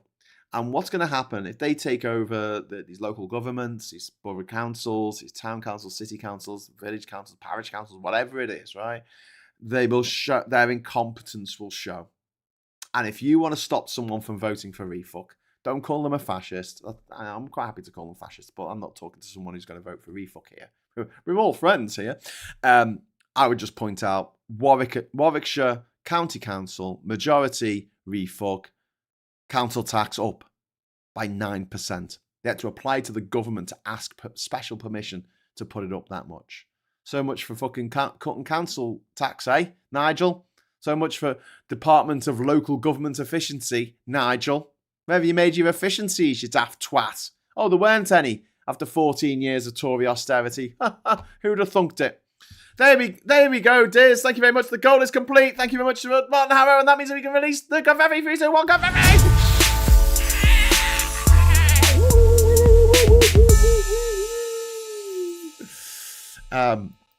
But yeah, so I'm not as concerned about these local elections and elections in Scotland and Wales. I don't think they're going to do too well in Scotland and Wales. I might be wrong, but from what I've seen of the polls and what speaking to people, I just there's not a lot of love for refuck in these places. Well, I mean there is some, but it's generally, have you noticed how whenever it's people in Wales voting for gobshites or people in Scotland voting for gobshites, it's usually the English who live there. Have you noticed that? I have. But yeah, the way that refuck have gone around, targeting the way that they target their opponents, and they exploit the migration issue, politically, the migration issue that they created with their Brexit. They created a structural problem, and now they're like, oh no, we've got these really, really fucking harsh, disgusting policies that are, that they aren't borderline fash, they're just full fash milk. That they're like, oh, we'll solve these problems that we helped create. And the Farage said for years and years and years that our lives would improve if we voted for Brexit. That's what he told us. That's the lie that he trotted out. And 17 million people believed him, unfortunately. Are our lives better? No, not even the racists are happy. The racists who voted for Brexit because they wanted to see less brown faces at the checkout and in quick save. Where were they? Where are they now? Where are they now? Are they happy? Are you happy now? Yeah, you got what you wanted. Yeah, I don't think so. Twats. This £12 billion detention fucking plan with no delivery framework, politically targeted from a party that helped create the fucking crisis that it cannot itself and fucking manage. They broke the system, and now they're using the fallout from that to divide the country or countries. May the fifth be with you. May the filth be with you. Well, hey, I can't wait to be able to call myself Scottish. Yeah, that'd be cool.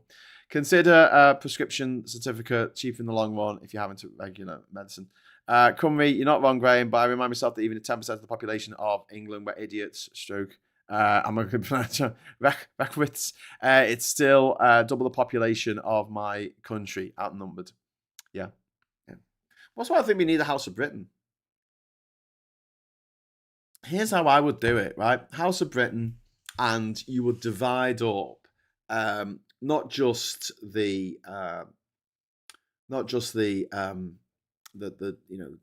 four nations of the UK up. You divide those four nations into groups, into constituencies based on number. But the rule is that you make an equation where essentially, unless three of the four home nations want to do something, wanted things to be passed, this will be an upper house to replace the House of Lords. Unless three of those four want to do something, it doesn't go through. So if every single English representative in the House of Britain voted for something, but no, Wales and Scotland and Northern Ireland didn't get a majority in any of those places, in two of those places actually, then it wouldn't go through. So you couldn't have England teaming up on the Celtic nations. But also, think of it this way as well. I think on a lot of things, the north of England would team up with Scotland and Wales on a lot of things that we care about. And at the moment, we in northern England, I grew up in the northwest and I live in the northeast.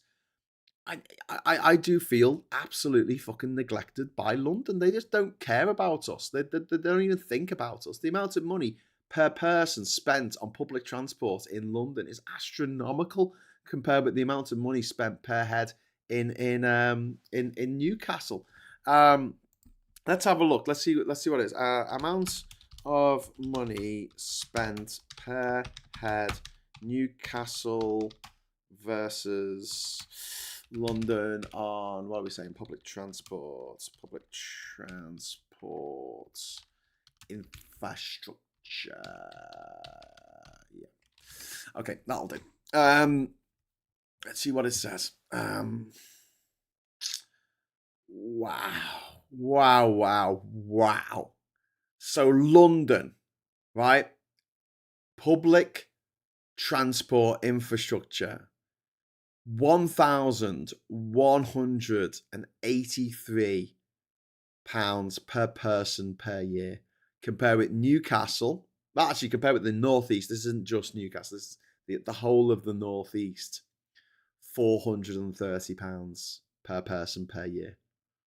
That's a multiplication factor of 2.7 times. 2.7 times more is spent per head of population on public transport infrastructure in London than it is up here. And they wonder why it's so difficult to get to jobs. And then when these London twats are going, well, you should be getting into the office. Why aren't they going into the office? Why isn't everyone going into the office? And I'm like, yeah, try living up here. Try getting anywhere.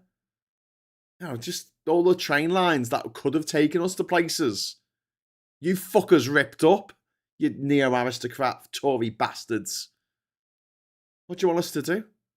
But yeah, so in my imagination, as Kylie once sang, I would have a House of Britain instead of House of Lords. Get rid of the House of Lords. House of Britain, and it's divided into areas of the country, just like in the European Parliament. We had the representatives for the whole of the northeast, for the whole of the northwest, and that it's weighted in such a way that if in order for something to go ahead, you need the acquiescence, should we say, of 50%, at least 50% of, let's say, 3 of the 4 home nations. He could possibly get away with 2, but I don't like the idea of Wales and England teaming up to drag Scotland out of the European Union, which is something that Wales and England did. Unfortunately. But yeah, that is fucking crazy. That is fucking crazy. Wow. So double the amount spent on public transport. The Elizabeth line, massive fucking bus network, constant capital upgrades, the expansion of the underground. And up here in Newcastle, well, in the northeast, we've got the metro system, which is like a handful of stations. It's proper aging. Things like being able to just pay for your ride on the train on your debit card or your credit card, like you can in London. You can't do that in other cities. You can't do that in Newcastle. You've got to get a pop card or something. Is it called a pop card?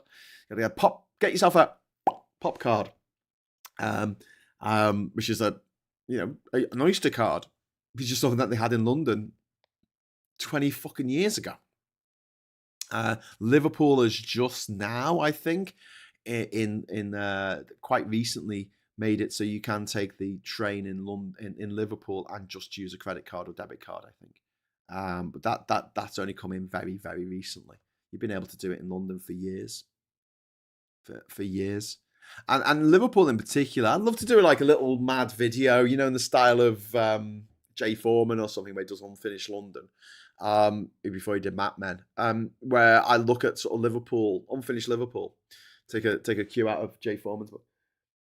Because if you live in the north of Liverpool, you're generally well served by rail lines. So there's 3 rail lines that go up to the north of Liverpool. If you live in Old Park, as I used to have 3 train stations on my fucking doorstep: Walton, Rice Lane, and Old Park. Like 3 stations within sort of 10-minute walk of my house. But I grew up in West Derby, and there used to be a train station in West Derby. There used to be a train station in Notty Ash as well, where the Sainsbury's is now, I think. Was it there? Or was that just a siding? I don't know. But there's definitely one near Broad Green. And that was ripped up in the 1960s, because of course it was.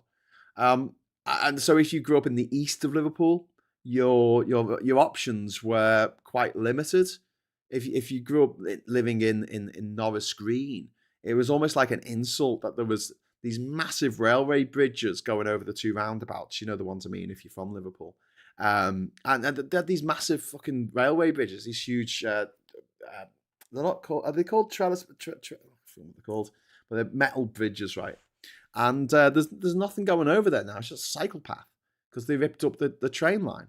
And that train line, if you've been able to get on it at Norris Green, could shuttle you into do a loop into the city centre in like a matter of 15-20 minutes, instead of having to sit on the bus, trundling along trying to get into the city centre, which could take up to an hour, depending on the traffic. You'd be in 20 minutes. On the old loop line, if you looped it through to Kirkdale Station, there's a tunnel that goes from, if you know the Walton flyover. So it's like me and Martin having a conversation here. Everyone else is just going, "What are you talking about, Graham?" There's a tunnel that goes underneath the Walton flyover, and it goes all the way to Kirkdale Station, and it can link up with the train lines that are there at the time. It used to go down to the Huskinson Dock Depot, which isn't there anymore, but there was a huge rail siding in Huskinson, which is where they dropped off a lot of the cargo that came off from the docks. But that it would be very easy to link that up with the already existing Northern Line and give people in East Liverpool a train line that can get them into the city centre, or even a tram line. I think you could do it as a tram line quite easily as well, which would probably be a better idea because then you could keep your cycle track. But that was taken away. And then there's also the branch, the cargo branch, the goods branch that goes off towards Anfield. It's a 10-minute walk. There's a train station 10-minute walk from Anfield. I mean, it was like a 2-minute walk from Goodison. Well, it still is, actually, if you go to see the women's match. But the rail line's still there. It's only used now for goods. They could have a battery train. You wouldn't even need a diesel. To do a battery special on match days that will take people from Liverpool Lime Street straight to the station and then just come back. They could do that. You know what I mean? And that train line links up with the Northern Line branch that goes to Southport. So there's established, and then on the other end of the loop line, it links up with Hunts Cross Station, or the Hunts Cross, if they put the line back in. So out here in Durham, they're actually putting in a new line. There's going to be a new East Durham station, which is kind of cool, which is going to go through near Dragonville, if you know Durham at all. Talk to the one person who knows Durham geography now. Belmont. There'll be a station at Belmont, and it's just putting back a fucking train line that was already fucking there. This is so frustrating. It was already there. It was taken away by the Tories, and now they're spending millions putting this bloody train line back. Meanwhile, London is getting brand new railways put in, like Crossrail. And now Crossrail 2 is going to be a thing going from north to south. It is kind of fucking crazy. Martin says, in South Liverpool, we have 2 lines. They both go to the city centre, but one is an intercity line. I know it's an intercity line, but again, Martin, South Liverpool. So there's closed train stations there. You know the where the line goes over Smithdown Road, Brookhouse, right?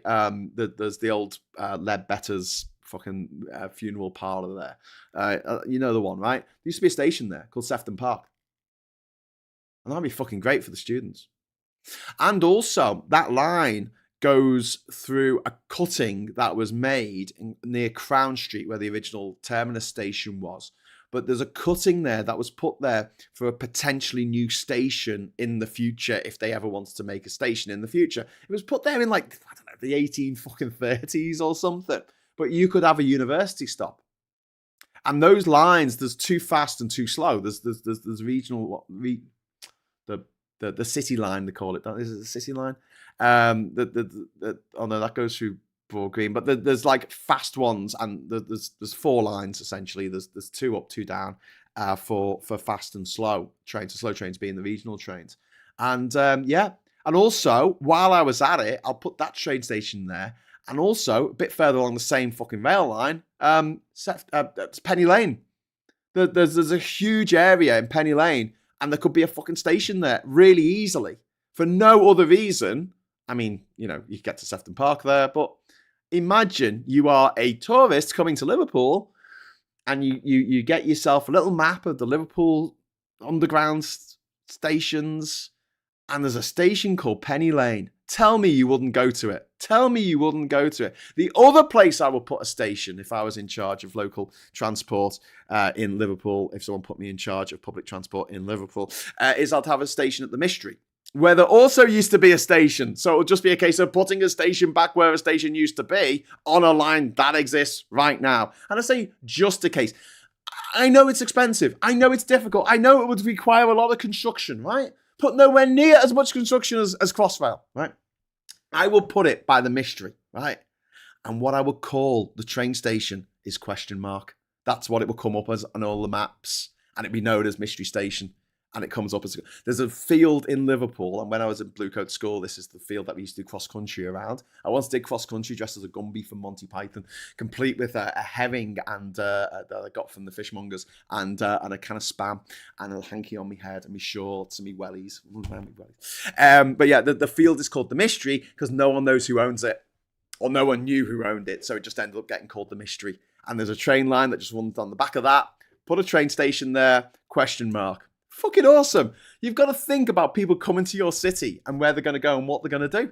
And if everyone coming to your city uses the public transport system, that's fucking great for us, because it's money coming from other countries being put straight into our public transport system.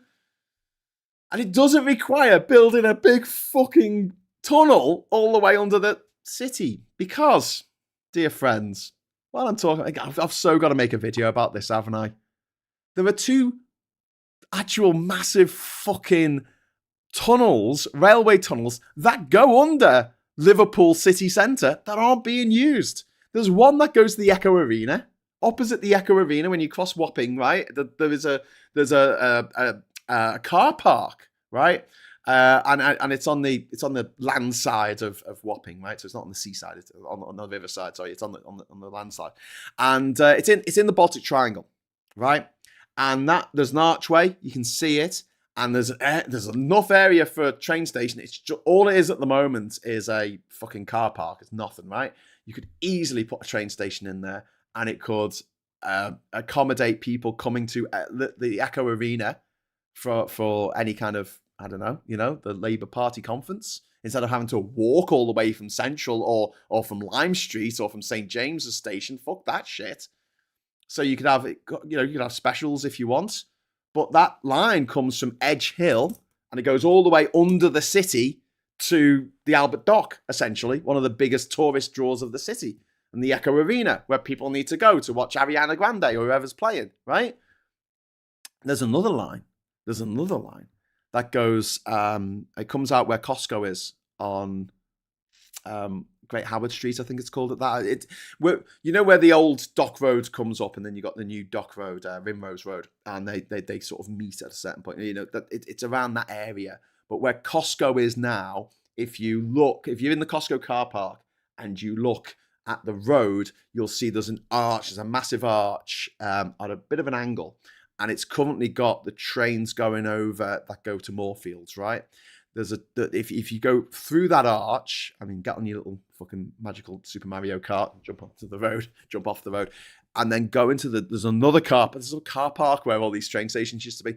There's a car park, right?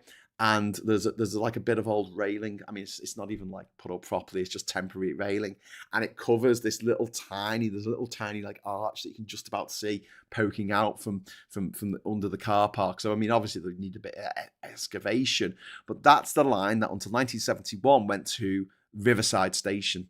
Riverside Station was right next to the Liver building, and you used to get the train from there to Riverside Station, and they had a floating dock, which is still, well, there's a new floating dock, but there's a floating dock there now, and you could get on and off your cruise ships.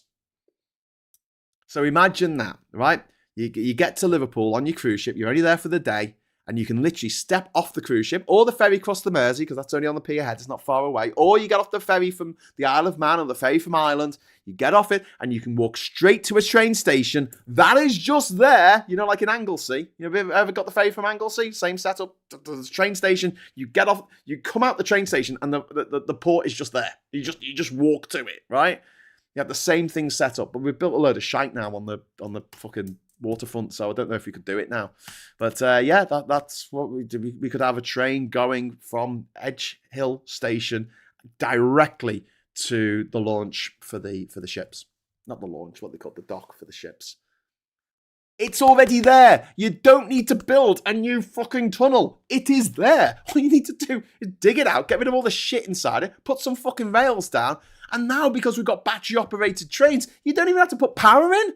You don't have to put a third rail. You don't have to put overhead cables or anything. You don't have to electrify it. Just put some fucking rails down and you can have a little tram that trundles down, gets down to the docks, you know, lets people off at the docks, and maybe it trundles past the pier head. We can have a little tram line that goes past the pier head, drops people off at the, you know, and then goes on to Wapping. We've got loads of space on Wapping. I mean, we've got space for a 10-lane fucking motorway on Wapping. So let's reduce the size of the road, which is done anyway, and have a tram line going along where the old overhead railway used to go.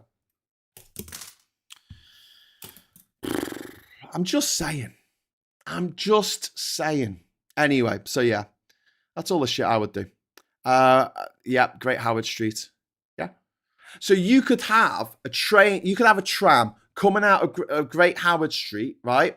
And it links up with a tram line that goes along the docks, right? All that tram line does, it goes up from the top of from Seaforth Docks, right? The top of the north end of the old dock road. You could have a tram line all the way down to the 6th end. You can have this point where it links up, and if you want to get the train to out the city, you could go and get the tram to Edge Hill. And then get off at Edge Hill, hey, if you know what I mean, and change onto a train heading to Manchester or out to the great wide, you know, the great blue yonder. Because Edge Hill, all the trains can stop there on the way in and out of Liverpool, whether they're coming from the South Line or from the East Line. But there you go. And sorry, I've probably lost half the people who are watching this now. I'm very sorry for boring you to death talking about Liverpool's transport infrastructure. But there are lines that could go to Preston and Wigan, but they have a buffer in the middle of the line. So halfway between Liverpool and Wigan, halfway Liverpool to Preston, there's a buffer on the line. Take up the buffers, take out the buffers. Stop this nonsense of like, oh, well, you know, we've got to have a different train operator operating from Burscough to here, to operating from Ormskirk to here, or it goes further than Ormskirk now, doesn't it? We've got to have a different train operator going from there. No, fuck that shit. Just make it all Merseyrail. Make it a Merseyrail all the way on that particular line. That is a Merseyrail line going all the way to Wigan, all the way to Preston. Open up those lines to people. So when people are coming down from Scotland at the moment, they have to go all the way down to fucking like Runcorn in the south of Liverpool, and then all the way up back into Liverpool. It's just making a hook shape. What the fuck is...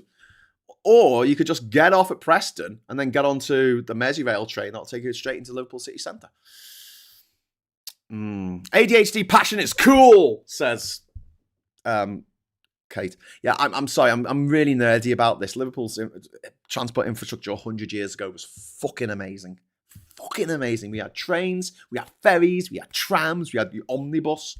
It was incredible. We had an integrated passenger system. You know, no one had a car. Don't forget, in the 1920s, no fucker had a car. You had to be a fucking multi-millionaire to have a fucking car, right? People had to get to work.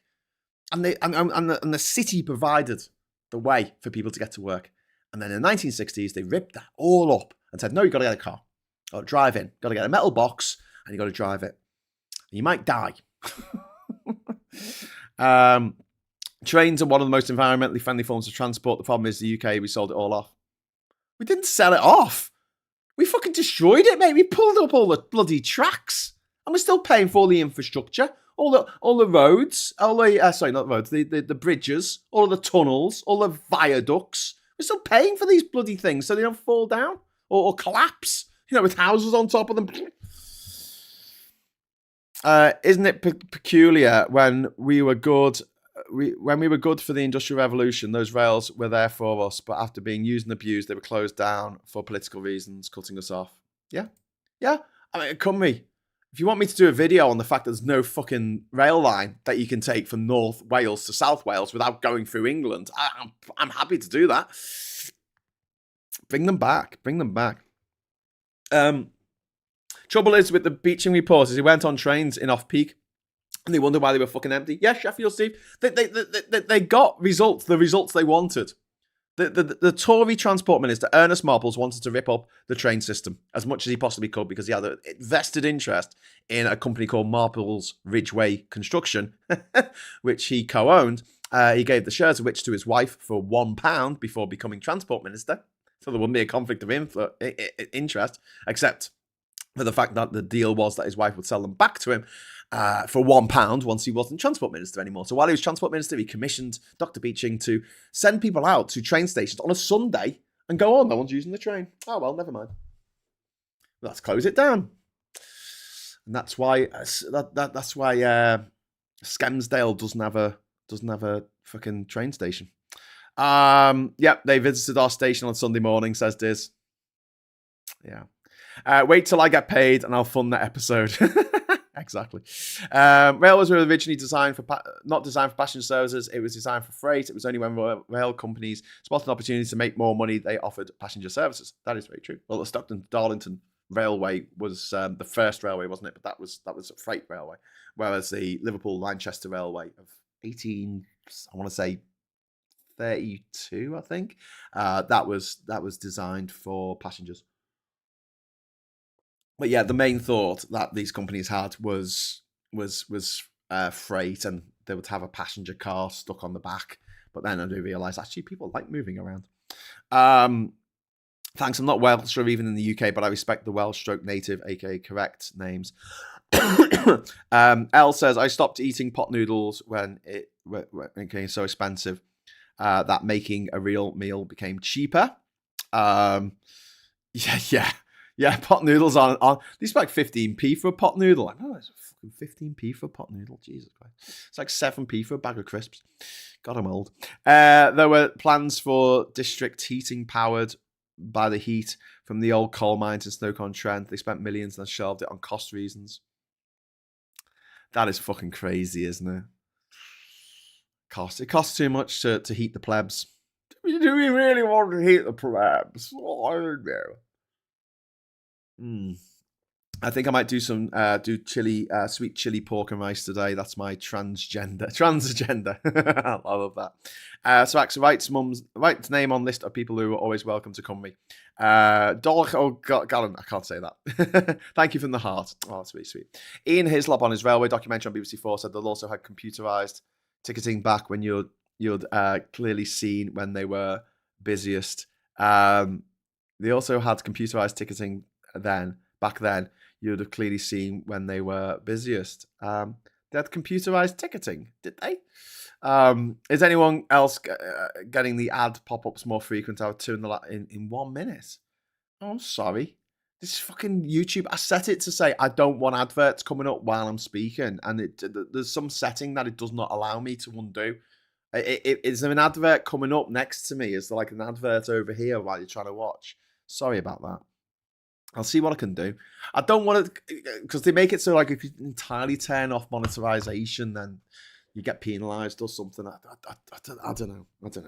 But I rely on super chats obviously to keep me keep myself alive, keep myself in the bread and cold water, of which I become accustomed. Soggy bread and cold water. But yeah, I'm going to go over to the papers now, and obviously, like I say, we're not going to show the sun, and we're also not going to show the star because I got a big fucking spider on the front of the. I don't want to fucking hate spiders, fucking evil little bastards. So here we have the Times newspaper. And we can remember the days when he wasn't behind the times. Amanda Knox is doing a comedy show because murder is funny now. Wow, we are so through the fucking rabbit hole. Mansion tax will cost Treasury nearly 400 million, officials reveal. Labour's mansion tax is expected to cost the Treasury around 400 million pounds before a penny is raised. Yeah. Treasury officials estimate that stamp duty and inheritance tax receipts will slump by 230 million pounds in 3 years up to its introduction as property values near the thresholds plummet. Okay. If you say so. Labour, it's almost as though the people who write this are landlords and own mansions and don't want the mansion tax. Labour MPs plot Starmer's putsch after poll losses. Open letter will demand PM's resignation date, which, maybe make it a year hence, or so. Something. There's Nicole Kidman at the Met Gala last night. The funding of the event by Amazon founder Jeff Bezos and his wife have drawn criticism because we don't like them. Iran shatters Gulf ceasefire after the US offers straight support. 4-week ceasefire in the Gulf was shattered when the US and Iran exchanged fire following an attempt by President Trump to open up the Strait of Hormuz. So, well, there you go. We've got the I-paper there, Middle East ceasefire in peril as tensions flare over Strait of Hormuz. Forest on fire to move further away from drop zone. I don't know if anyone saw the Everton match last night, but Everton were playing Man City, and Man City in the 85th minute or something, Man City were down 2-1, and then they 3-1. They were down 3-1, and then in the last couple of minutes of real time of the match, standard time, they scored a goal, and then 7 minutes after. In injury time. 7 minutes into injury time, they scored a fucking goal. And we got a draw. God damn it. It's like in fucking Liverpool when Everton played in their first derby in the new Everton Stadium. And Liverpool scored to win in the 10th minute of injury time. Ugh. Anyway, leadership rivals circle Starmer as local election bloodbath looms for Labour. Starmer's political future hanging in the balance as he faces his hardest week in politics. How to live like to 100, like Sir David Attenborough. Well, you just care about animals and the planet, I guess. I didn't talk for my first 10 years. Now I'm Emmerdale, making history as an autistic soap actor. Well, that's good representation. And health there. What I learned about life after HRT, which she could get, obviously, because I guess she's not trans, and therefore HRT is not going to fuck her up. But if you're trans and you get your hormone replacement therapy, then it's gonna fuck you up for some reason. We have to stop you from having that to help you. We're helping. I'm helping. You're helping. Right, okay. Go forth and be fabulous. Being healthier, happier, and sexier in your 60s. Okay. The Guardian there. Trump's bid to reopen Hormuz pushes region back to the brink. And obviously going to push up oil prices, but then push up the profits for the oil companies that are making a fucking killing out of this in more ways than one. We've got move to oust PM. That could lead to chaos, which of course it will do. I could smell Brexit coming. This is Lubiana Himond on the representing Britain at the Venice Biennial. And then we've got trial hailed as landmark for male fertility. A man whose testicular tissue was frozen before he underwent chemotherapy as a child to be retransplanted 16 years later has been able to produce sperm. Ooh, that's nice. We've got the election special here. At 93, former nurse Dorothy is speaking out for the first time in her life. Refuck tried to close her care home to evict her friends from the place where they feel safe. They saw an easy target, but these terrified pensioners fought back. And Dorothy is urging us all to do the same. Stop him. Our poll reveals cost of living is number one voter priority. Military families back PM over stance in Iran war. Divided nation, ? Revisit the key battlegrounds. Care home residents who have seen the grim reality of life under refuck have a warning for Britain. Don't give Nigel Farage your vote. They took action after Woodlands was earmarked for closure by refuck-run Lancashire County Council until a public outcry. Resident Dorothy Devereaux, 93, said, reform thought the elderly would be an easy target. I hope nobody votes for them. Full story on pages 2, 3, 4, 5, 6, 7, 8, 9, 10, and 11. Woo-hoo-hoo. Mirror going hell for leather there against refuck. Then we've got inside the sad broken word of Britney Spears. Migrants housed in green seats. That's genius. Fuck off. God, I hate the Daily Telegraph. Fucking hate it. Met seeks UK trial for Madeleine suspects. Police think they have sufficient evidence to force murder trial at the Old Bailey. And then we've got 2 pubs closed every day this year after tax grab by Reeves. Notice they say after tax grab. They don't say because of tax grab. They say after. You know. Cool. You know. My wife left me after the end of Game of Thrones was not very good. There's 2 things that have no connection with each other. One thing happened after the other, but, you know, that's my headline. Then we've got the face of Bo. Not the face of Bo. What is it? Cantessa, is it? Cassandra. Who was the bit of stretched out skin in Doctor Who played by Zoe Wanamaker? You know the one. I think it was in the first season of the new Who. With Christopher Eccleston playing the 9th Doctor. Do you remember that? And the face was it Lady Cassandra? And all her face was stretched out. This is Jeff Bezos's wife. 90% plastic. Toxic Starmer kept away from local elections campaign trail, which not to surprise me. 2 dyers car driven into German crowds, which is just really fucking grim. People using cars as deadly weapons.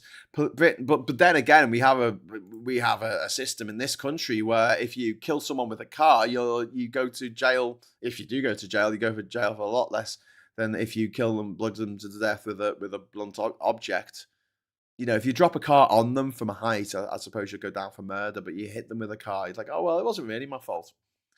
Can I get my driving license back? Oh yeah, go on. Lady Cassandra, something or other, the bitchy trampoline, Cassandra. Yeah, it was Cassandra. Good. I remember. But that's what Jeff Bezos' wife looks like to me. Lady Cassandra. We've got Britain's trapped on virus hit cruise ship, which 3 people have died. That's really grim, isn't it? And then we've got hotel owner found in crocodile stomach. Oh, Jesus Christ. And then was he a hotel owner before he was in the crocodile stomach? Why is it significant that he was a hotel owner? It's a very strange thing, I think. Moisturize Me, says Russ. I love the fact that Moisturize Me was held for review. I had to allow that comment to go through, Russ, because you put moisture. 5th fewer properties to rent in London. Okay, and then we've got I'm so very sorry, Dame Esther's reply here on the Daily Express to readers' letters about her mother's final days. Reader's letter, sorry, about her mother's final days. Labour Commissioner joins candidate's husband who posted anti-Semitic rant. Fan ban police czar campaigns with man behind vile abuse. That title makes no fucking sense to me, but whatever. And Eugenie is going to have a 3rd child. Yay! Is that more of Prince Andrew's DNA being foisted onto the fucking planet? We've got Starmer walks EU tightrope. PM seeks closer ties to Brussels at summit as Trump's tensions put Europe under threat. But opponents accuse Number 10 of unpicking Brexit after reports of a £1 billion pay-to-play deal. I'm up for that. I'm so up for that. And then the Independent here. Top pollster, Starmer will not lead Labour into the next general election. I've been saying that for ages, mate. Get with the programme. Arseholes. Talking of arseholes, here's Vladimir Putin. Drone threat, Putin for services after laying low. Vladimir Putin at the Kremlin in Moscow yesterday, where he met the leader of the Republic of Mordovia. Oh my God, there's a place called Mordovia. There is a place called Mordovia. I'm not even making that up. That's the name of the place. The Russian president has recently been spending more and more time in underground bunkers while cutting back on public visits amid assassination fears. Yes. Well, actually, this year, for the first time in, God, probably 2 decades, they're going to have the celebration of the end of World War II. They normally have a big parade going through Red Square with tanks and missiles and things like that. They're not doing it this year. I think they're going to have a celebration, but there's going to be no military hardware on display.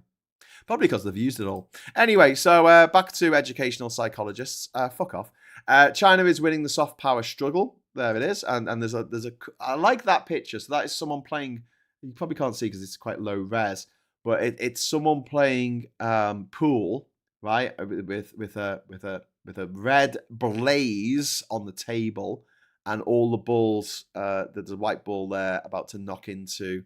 That they've made yellow balls here in the shape of the flag of China. That is a really good little graphic there. Hats off to the graphics designer who did that. That's a really cool picture. Well done, you. China is winning the soft power struggle. GameStop's eBay bid is no buffet style Warren Buffett style deal. Don't know what that means. Anthropic joins forces with Wall Street big names. GameStop targets eBay. The online marketplace has said that it will review the games retailer's ability to facilitate its $55.5 billion offer, as GameStop hinted the possibility of issue stock to get the deal done. Modi party in key win. The Prime Minister's BJP has won a historic landslide in a key opposition stronghold, boosting the standing of India's leader as he grapples with the effects of the US war in Iran. That's terrible news because I fucking hate Modi. Tax for growth strategy. Pubs bet on World Cup. Pubs and bars have begun to prepare for the tournament this summer, racing to upgrade their television screens in the hope of some respite from sluggish sales and rising costs. Yeah, you're going to charge us £10 for a pint of lager, mate. Yeah. Hong Kong trial begins. A court in the territory has heard that the UK hedge fund boss Simon Sadler, who bought Blackpool FC in 2019, profited from the inside information to the tune of 1.7 million on a single deal. What a gobshite. Hope he goes to jail forever. Trump crypto sues Sun.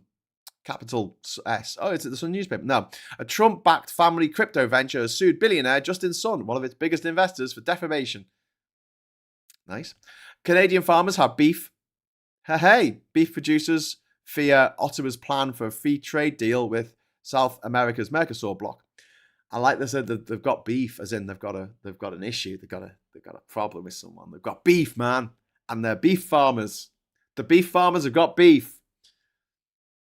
I like it. The Financial Times is firing on all cylinders this morning, which is fucking awesome. Iran warns US not to enter Hormuz Strait and launches drones at the United Arab Emirates. Ceasefire comes under strain. Tehran threatens American warships. Response to new Trump plan. Then we've got Peter Thiel, gobshite, the fucking hungover Gollum.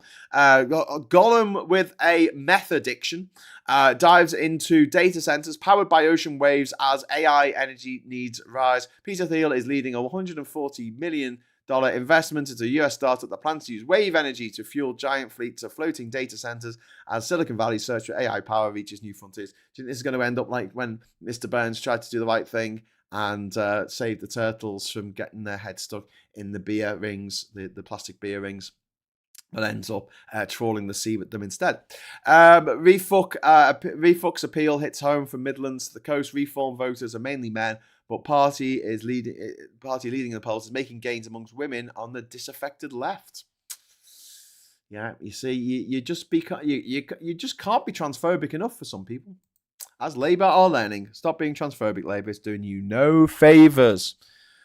Anyway, you're wrong about the boats. France is still in the EU and has an asylum seeker crisis where they can't return using Dublin due to other EU nations' capabilities. It's not about being in the EU, says Blocked by Hypocrites. No, I think you're wrong about that because until the moment that we voted for Brexit, we had no boats coming across. Now we've had 200,000 people coming across in small boats in the last 8 years. I'll just leave that there because there you go. There's some evidence for you that had we not Brexited, we wouldn't be suffering from the influx of people coming across in small boats. And the people coming across in small boats wouldn't be suffering the fat passage and the possible death that comes from coming across in small boats. I mean, they're just the facts. I mean, you can dispute it and say, yeah, there were loads of boats coming over in 2016, but unless you can find me some data on that, I'm gonna, have to not believe you. I like data. I like facts. Fact me till I fart. Hmm. Have you seen that episode of Love, Death and Robots where some robots going to investigate Sealand? So fucking apt right now. Did they go to Sealand? I know they go to all the different apocalyptic bunkers, don't they? Of like where all the rich hang out, and they go to a room and there's a table with all like skeletons of the rich, and they're like, yeah, they ran out of food within like 6 weeks. Just like, yeah, and then they find like a cruise ship, don't they? They go on a cruise ship, and a sovereign cruise. Was that the one? I love that. And then at the end they have the joke about someone managed one of the rockets managed to get to Mars. One of the rockets that the billionaires built to get off the planet when they realized that global catastrophe was unstoppable. And one of the rockets managed to get away. I'm not going to spoil it, but honestly, Love, Death and Robots are a series of animated shorts on Netflix, all made by different animation houses. There are some absolute corkers in there. There's some absolute fucking shite in there, I've got to say. I mean, there's some where it's just big burly men shooting aliens with big guns. But there are some excellent bits. Imagine it a bit like Black Mirror meets Monkey Dust kind of thing. But it's curated by David Fincher, who's the director of Fight Club 7, Alien 3. Probably shouldn't mention that. Zodiac. Great director. Also, did he do The Social Network? I think he did, didn't he? Based on the script by Alan Sorkin, who wrote A Few Good Men and The West Wing and Network News, whatever it's called. Broadcast News, Network News. What was it called? That show that had that really great speech where someone said that America's number. Someone in the crowd said America's number one at everything, and he went, "No, it's not." And he gave all the list of things off the top of his head that America's no longer number one at, like life expectancy, education, literacy. They've got that's the one. Actual, they actually name drop Sealand. Oh, do they? Do they? Oh, cool. If one episode is poor, the next episode will be a banger. Rule of thumb. Yeah. I think there's a few too many episodes where it is just very muscly men shooting things with guns, and I'm like, okay, calm down. If you want to watch a really good animation, right? Scavenger's Reign, which I think is also on Netflix. Honestly, I mean, it's pretty gruesome, but it can also be beautiful, and it's set on an alien planet that actually feels fucking alien. It's not just like, oh, this is a forest moon. Oh, this is a desert moon. Oh, this is a ocean moon, where it's just like a monoculture, a monoecology, I guess, across the world. Monogeology, would you call it? Monogeology. There are no different areas of Tatooine where there's a jungle and there's a river area and there's an area of mountains. Now it's all just flat desert, sand dunes. And I'm sorry, just because what I question Israel is doing in the Middle East and pointing out similarities to 1930s Germany does not make me anti-Semitic. But the problem is, Chrissy, is it's a fine line, and there are definite anti-Semites within the group of people who are upset and angry about what the Israeli government are doing in Israel. There are definite anti-Semites in there. I've spoken to them. I know they're there.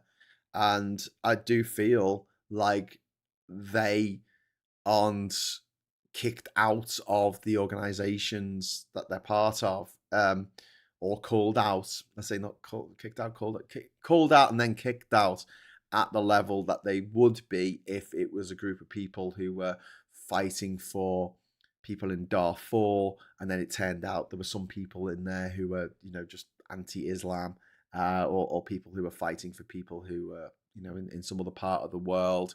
And then it turned out that there were some people in that group who genuinely just wanted an excuse to hate a particular minority. And I look at as someone who is genuinely appalled at what that fuck pig Netanyahu has done in it to the people of Gaza, what they're doing right now in Lebanon and in the West Bank. I just think it's absolutely fucking appalling. And I do think there is a sort of get out that they can use where they say, oh no, any criticism of the Israeli government is anti-Semitic, right? The only reason why they can use that is because there are people in the anti what the Israeli government are doing groups who are genuinely anti-Semitic. So it gives them an excuse to go, oh, well, they're all like that, when they're not. Absolutely, the vast majority of people who are protesting against what's happening in Gaza do not have hate in their heart for Jews. Yeah, it's one of those situations where you really have to look carefully and tread carefully on what you say. Understandably. And it's like this with anything. I mean, there were a lot of people who jumped on 9/11 as an excuse to be Islamophobic, as an excuse to be horrible towards people who were just going about their daily business being Muslim. And also, within the Muslim community, there were people who took advantage of it to be absolute fucking arseholes.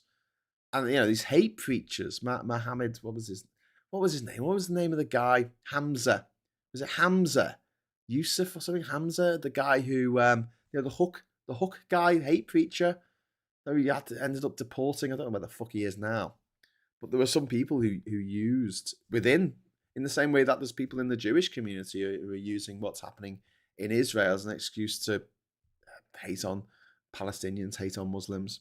And I think in all sections of this, we have to be very careful about what we say and how we approach the arguments that we're making, because I don't want people who have got nothing to do with this other than that they were born Jewish, they grew up Jewish, they believe in the Jewish God, and they worship in Jewish synagogues, shuls. I don't want them discriminated against. I don't want them living in fear. In the same way, I don't want black people in this country living in fear, or Muslim people living in fear, or Hindus, or Sikhs, or anyone, Christians, Catholics, Protestants. I mean, I'm glad that I grew up in a city that is 50%. Well, I don't know what the actual percentage is these days, but when I was growing up, it felt very much 50-50 Catholic and Protestants in Liverpool. We famously have two cathedrals, we have a Catholic one and a Protestant one. And I'm glad that we didn't have the sectarian tensions that we had that we still have in Northern Ireland or in Glasgow. But and I feel very, very lucky because of that. But I don't want people who have different religions or look different in certain ways to have to spend their whole life looking over their shoulder at the, you know. So yeah, we do have to be careful, and when we criticize Israel, we have to be very careful to criticize what the fuckers in the Israeli government are doing. Did you see that picture of Ben Gvir getting a fucking cake off his wife with a noose on it, saying something like "dreams can come true" in Hebrew? Did you see that? I thought that was AI when I first saw it. Oh God, that's got to be AI. That can't be fucking real. That's how horrible these people are. You know, this fucking gobshites in this fucking arsehole criminal warlord's fucking cabinet of Benjamin Netanyahu. But then you've got you know, the criticism, the rightful criticism of the IDF as well. But it's not up to Jews all around this country to loudly and venomously condemn Israel, because a lot of it's got nothing to do with them. In the same way that there is a straight analog here.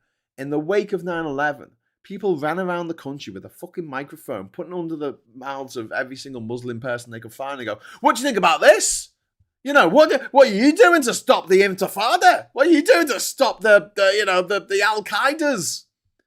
And it was just like, it's got nothing to do with them. In the same way that if my Christian friends, if some lunatic, some Christian far right lunatic in America blows up a fucking federal building or something, it's got nothing to do with the Christians living in this country. We found that one person who's done something fucking horrible. That group of people have done something fucking horrible. Let's blame everyone in that group for it. So yeah, I understand, and particularly when we use language about the Second World War and the Holocaust, we do need to be a little bit careful in the language that we use. Sensitive to how that comes across and how that lands on the ears of survivors of the Holocaust who are still with us. There are still people who are alive today who survived the Holocaust. I mean, they're fucking old, but or whose parents survived the Holocaust. It's still fresh in the minds of many, many people.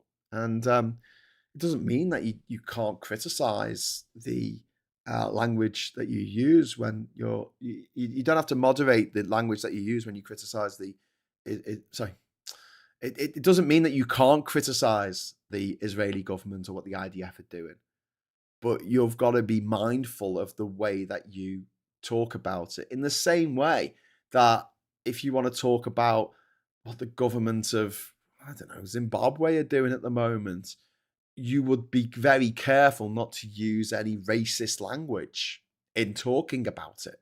You certainly wouldn't use the N-word. And quite rightly, you shouldn't. And also, you couldn't go around blaming everyone who's black for what the government of Zimbabwe are doing. Imagine 20 years ago, walking down the street, punching someone who's black. Why'd you do that? Oh, because of what Mugabe's done in against the white farmers in Zimbabwe. I'm like, what the fuck has it got to do with me? I'm from Ghana. I'm from Nigeria. I'm from Jamaica, mate. What the fuck?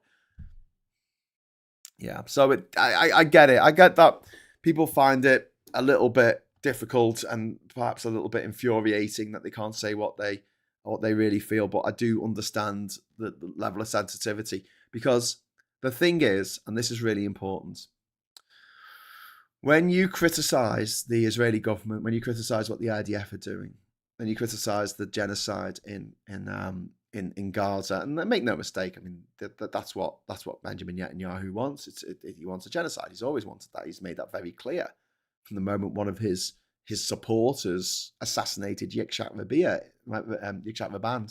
in the 1990s, 1995.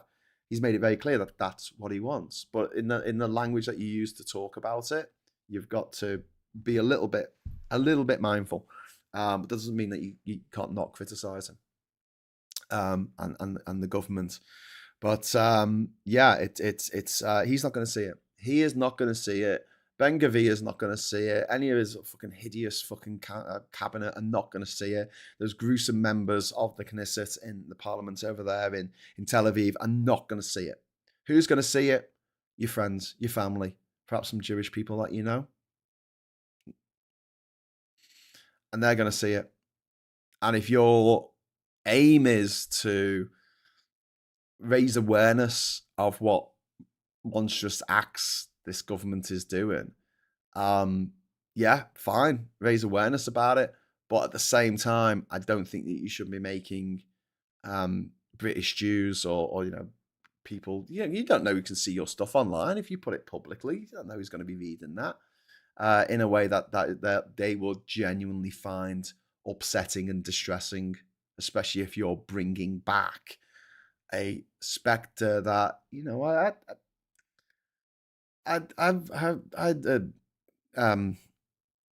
my girlfriend, when I was in school and university, was Jewish, and she would genuinely have nightmares about the Holocaust happening again. She would genuinely wake up in the middle of the night, like crying her eyes out, scared, terrified, because that happened once and it could certainly happen again. So just think about it from that point of view, because I know it's fun writing Trump is a fucking cunt. I love writing that. I write it all the time. But Trump's not going to read your message. Trump is not going to read your message. The people who voted for him might. I say what I'm against Israel doing in the Middle East, and when people say I'm anti-Semitic, I politely, through gritted teeth, point out I didn't mention the Jewish faith.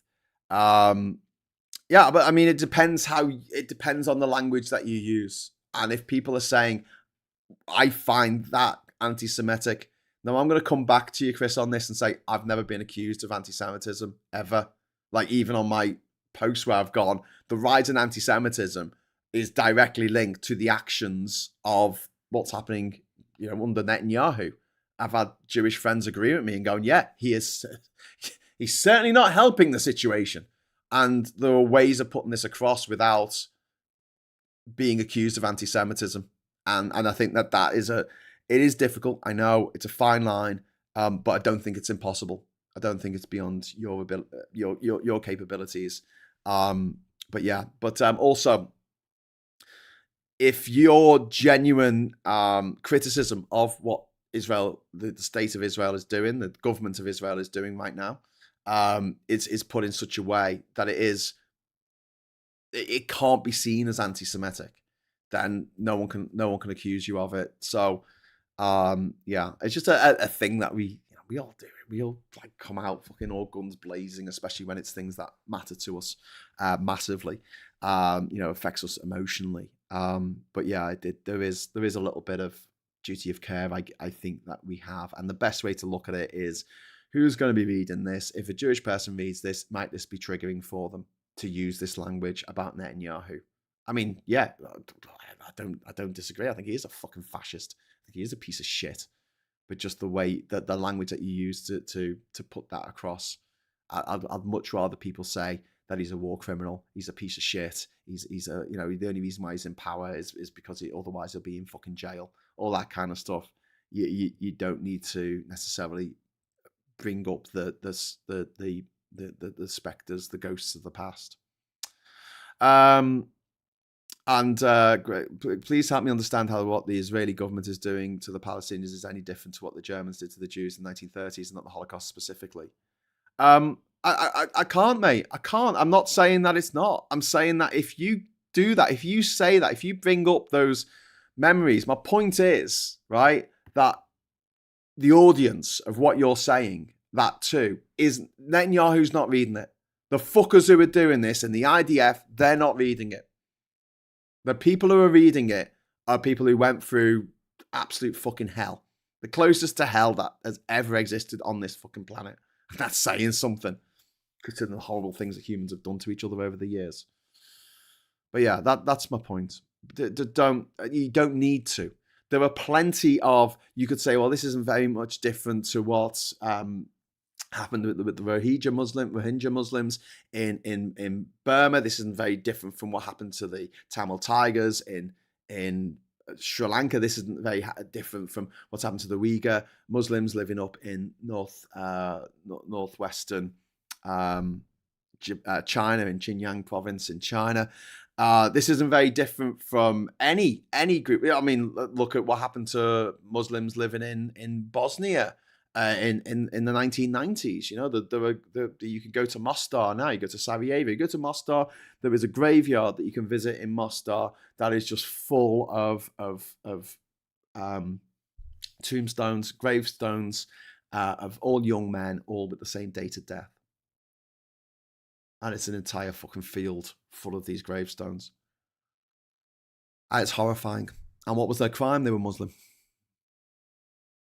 The same in Kosovo, where they had the ethnic cleansing of the ethnic Albanians, because Kosovo used to be part of Albania. That's why there's Albanians there. It's like going after Scottish people in Berwick upon Tweed. Was part of Scotland, off and on for many years. But yeah, there were lots of horrific actions taken by governments around the world over the years that you can compare it to. But point is, if you compare it to that particular incident, you are going to upset, traumatize, trigger a group of people in this country when you don't need to. So there you go. That's the point I'm trying to say. So just be careful in the language that you use, and also, you get your point across better. This is something else. It's not just about not upsetting anyone who doesn't deserve to be upset. But also it's this thing of getting people on side with your arguments. And I've got to say, as someone who is very much against what Israel is doing, and I want them to stop, the way that a lot of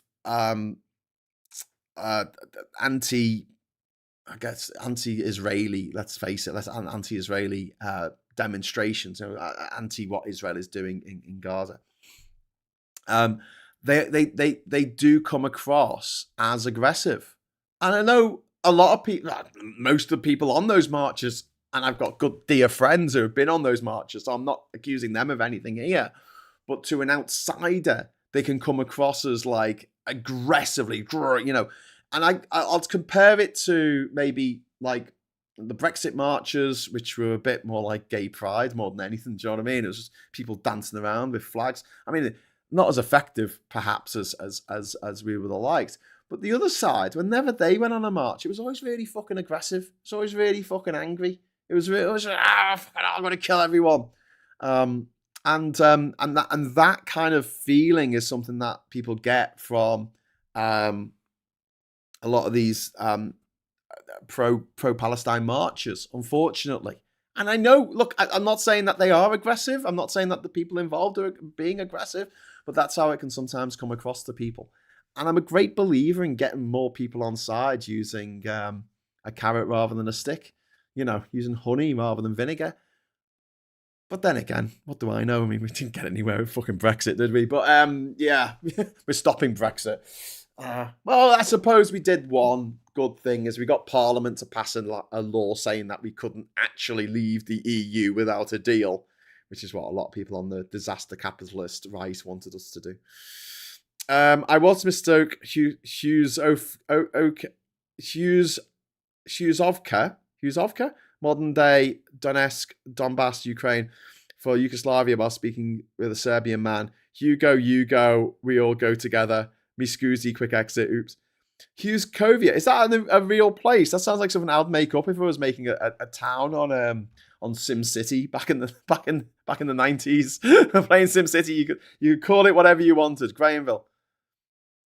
Hughesovia, the city founded by Welsh migrants. Oh wow, John Hughes. In his mid-50s, when he came to the attention he came to the notice of the Tsarist Russian government under Emperor Alexander II. He had built his own foundry in Newport, but made his name in developing armor plating for ships. Well, there you go. Wow. Okay. I did not know that. You learn something every day. There's a place that one of my distant relatives put together after Hughes. Is that where we get Yozza from? Is it pronounced Yozkova? Because I asked my dad, about this, about getting called Yozza, because when I was younger, I got called Yozza because of Yozza from Boys from the Black stuff, and he said, no, if your surname is Hughes, you always got the nickname Yozza. It was just a thing. Unfortunately for me, I went to school with another lad called David Hughes. If you're watching, hi Yozza, and he got the nickname Yozza. I got Hughesy to differentiate. How does describing Israel as merely imperial really get to the heart of the seriousness of their actions?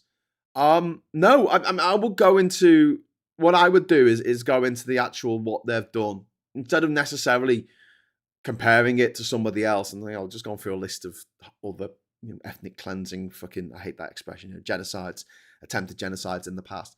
I would actually say this is what they've done. Here is a concrete example of prisoners being raped. This is a concrete example of someone going into the West Bank into somebody's home with a Bible and a gun and chucking the people out onto the street and taking over their house.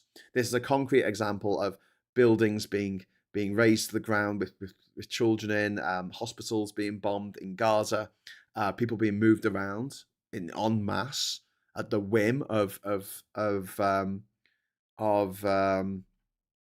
Netanyahu, and let people draw their own conclusions from the concrete examples you're giving them. Because there's another thing when you kind of compare stuff with stuff that happened in the past that people might not be so familiar with. There is an attitude, and this isn't for someone who studied history and politics, I guess. I don't want to sound like a twat when I say that, but I will. If you studied history and politics, you won't feel this way. But, there's a lot of people who think, well, we survived that. Well, it couldn't have been that bad. We survived it. I'm here. So, yeah, doing comparisons with the bad man in Berlin, I don't think that's particularly helpful for a few reasons, but other than it will upset Jewish people living here in the UK if you bring up those demons again. Um, also, yeah, in terms of making a good argument with someone, um, because it avoids people shutting down the debate. And don't get me wrong, there are people who will just scream anti-Semitism every time you bring up Israel. And they will. But you can knock that down a peg or two. You say, no, this has nothing to do with Jewish people around the world. It's nothing to do with the Jewish diaspora. It's nothing to do with the founding of Israel in the first place. I'm just talking about the crimes that are being committed by the leader and the cabinet and the government, and the army, the IDF, the defense forces of defense. They should change that name, shouldn't they? You know, they're not fucking around in America anymore. They changed it to the Department of War. Maybe they should call it, instead of the Israeli Defense Forces, the Israeli Invasion Force, the Israeli Occupation Force, the IOF. But yeah, as long as you point out, well, but if you point out concrete examples of horrible things and absolutely horrific things that the Israelis done, you don't need really to compare it. I know there's a human instinct to say this is a bit like this. I do it all the time myself. You know, I watch every movie I watch. I'm like, this is a bit like this. There's a bit like every film's the same. Every film, someone wants something and they're having trouble getting it. I wonder how this is going to end up. Chris says, I think the problem at the moment we're facing is when everyone criticizes Israel, regardless of the language they use, they are labeled as anti-Semitic and attempt to shut down criticism. Well, I'm addressing that, Chris. And to be honest with you, in the conversations I have had about Israel with dozens of Jewish friends, right? Dozens. I'm not like exaggerating here. I've never once been accused of being anti-Semitic. And it's just the language that I use. I've been very, very, very critical of Netanyahu. I made it very clear that I fucking hate that guy. I absolutely fucking hate him as much as I hate Putin and Trump and Farage, the four pony men of the apocalypse. Police have had police called to the house for posting pro-Palestinian content. It says £1.50. Yeah, again, like that is summing up something in a few words, and we don't know what that content was. And if I mean, I've not had any, like, it's not even a case of having the police come around to me. You know, I put a thing out on Facebook the other day, and like I say, I've got lots of friends who are Jewish. Saying this is before the stabbing that happened. And don't forget, the guy who stabbed those two Jewish people, he also stabbed a Muslim person as well, before he stabbed the Jewish people. This is a mentally ill man, but it is the culmination, not the culmination, it's a continuation of a series of attacks on Jewish people. Obviously, the horrific attack in Heaton last year in Manchester. Still on a lot of people's minds. And when a group of people are feeling like they can't go to their place of worship, dressed as they do normally to go to their place of worship, having to wear a cap over their keeper, over their skull cap so people don't know they're Jewish, that to me is really fucking grim. It's really fucking grim. And yeah, so I don't know what was in that, but don't forget, you know, there are a lot of people who will post something that's horrifically racist or calling for violence, like what happened with that horrible woman who was platformed recently by Refuck, who wrote that we should go and burn down asylum hotels. And she was put in jail for that, quite rightly put in a fucking jail cell because she violated a British law against inciting violence against a group of people, which she totally fucking did.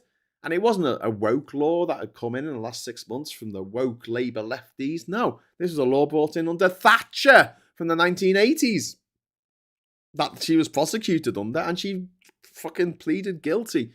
But they will say all she did was post a tweet that was anti, you know, saying to be, you know, giving an alternative opinion on the situation with refugees or whatever, however you want to couch it. And I've got to be honest. I mean, the police, it's fucking hard to get the police out for anything these days, even if you had your fucking arse burgled. But I mean, I assume it was a little bit worse than Netanyahu is a twat, isn't he?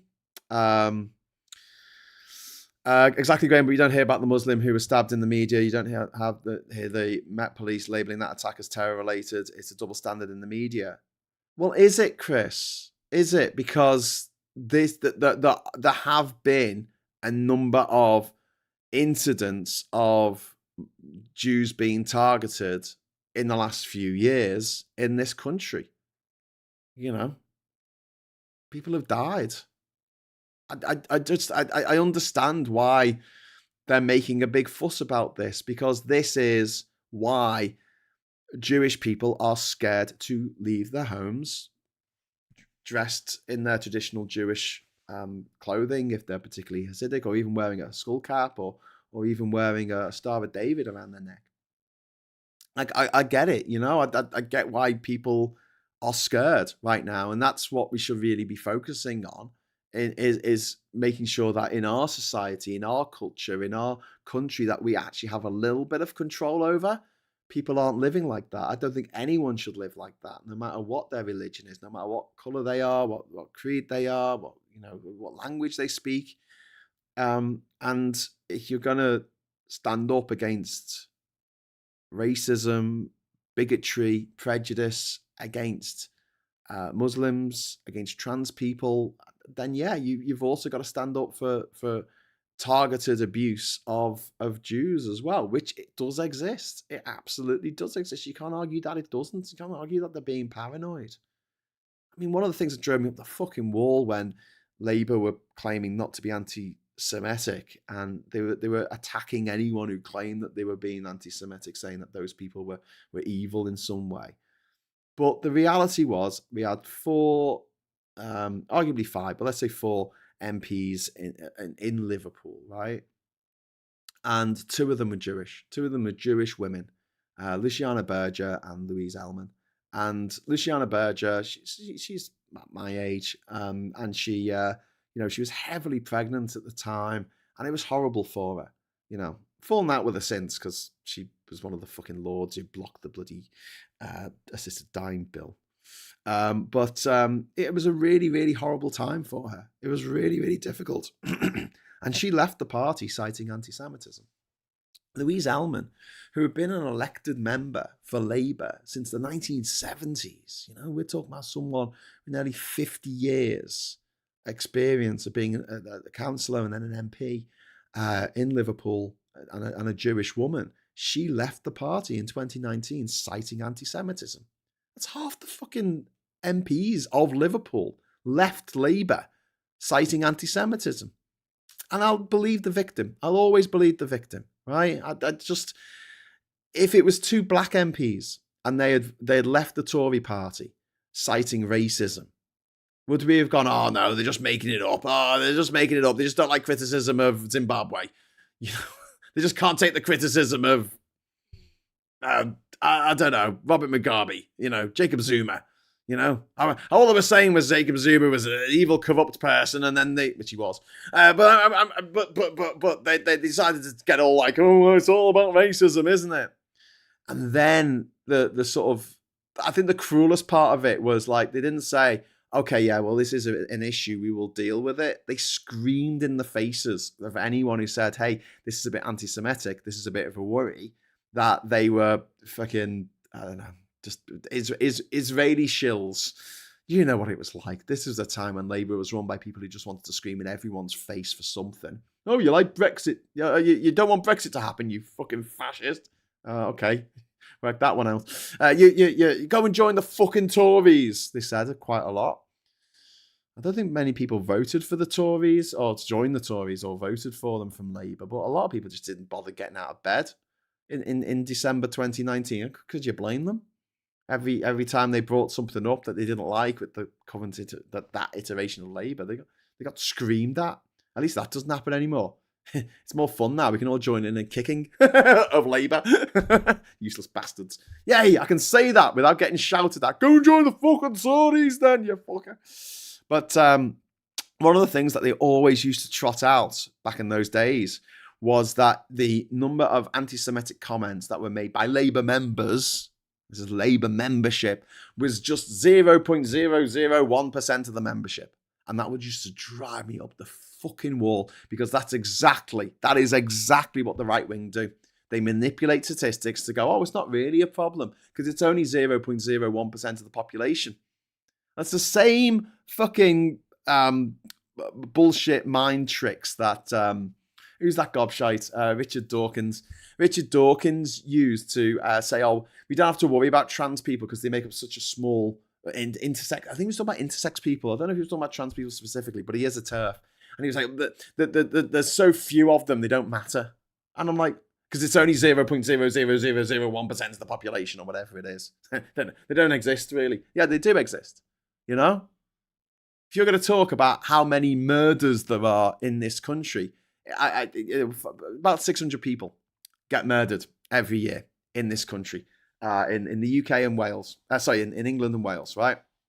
So let's get out my little calculator here. So, well, no, that's Notepad.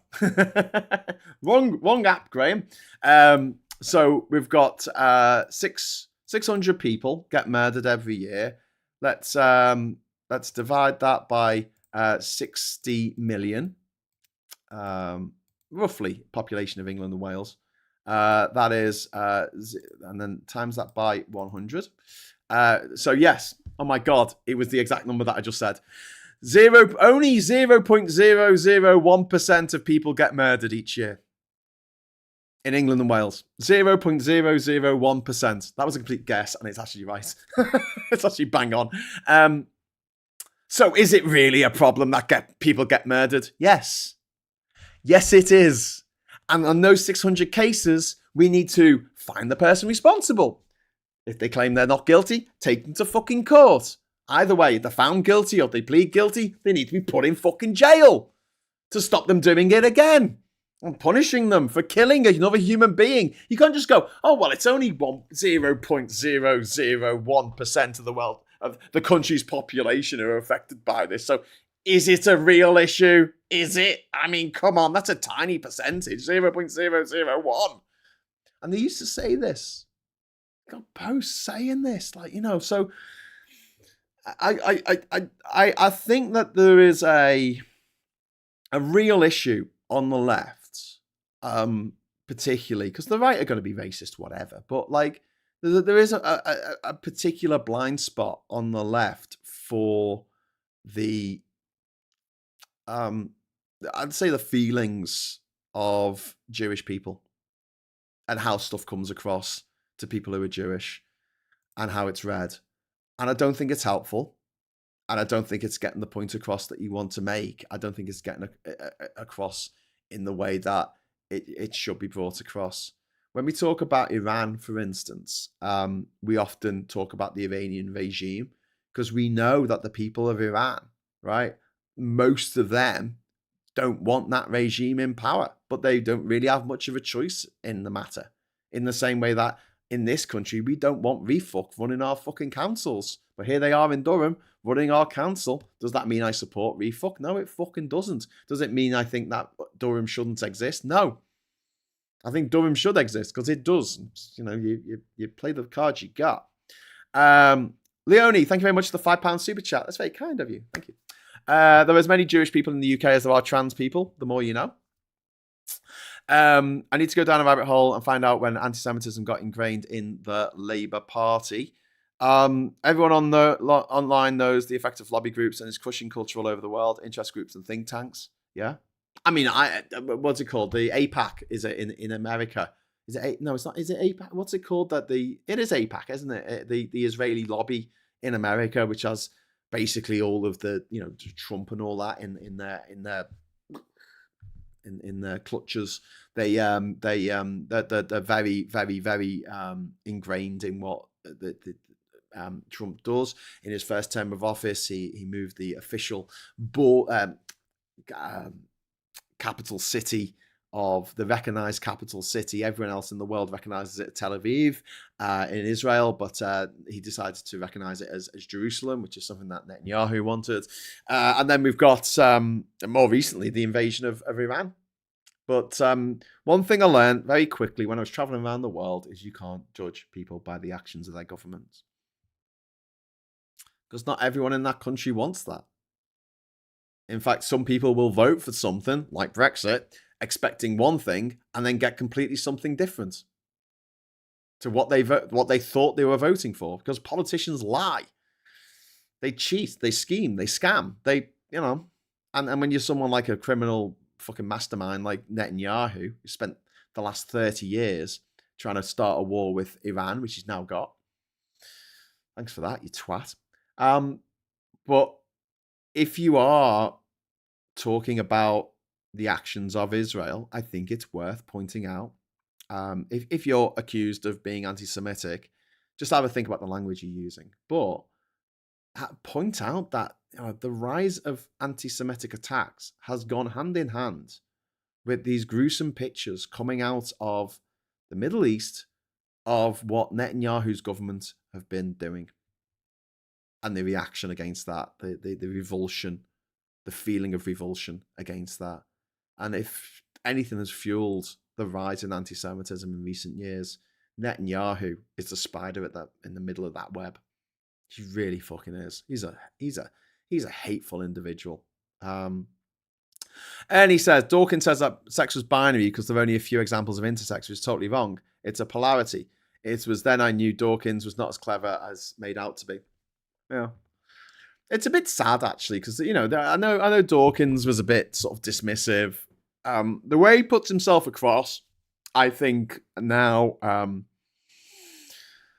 with my diagnosis of ADHD and having members of my family with ADHD and members of my family with autism, I do think he's probably autistic because he doesn't seem to understand when he says stuff, how it comes across, maybe. Do you know what I mean? Like, I'm not having to go with autistic people here. I'm just saying, like, the way that he is like, no, it's my way or the highway, and there's no nuance in it. It does make me think he might be sort of undiagnosed autistic, because the way he's gone after religious people in the past, I've been like, yeah, that's awesome. When he goes after these gobshites who make loads of money from conning people in America and stuff like that. But when he goes after people who, like, it's a deeply ingrained part of their sense of self, he can be quite cruel in a way that he's like, no, but the data doesn't, the data suggests the data, and he uses that as like a crutch to be horrible to people. And again, I don't know if that's the best way to get people on side. I don't know if it's worked for him in his life. Is he's convinced people who were religious not to be religious? I mean, I think There Is No God, or whatever his book was called, The God Delusion, was a good read. But I'm an atheist, I was like, yeah, nodding along to it. But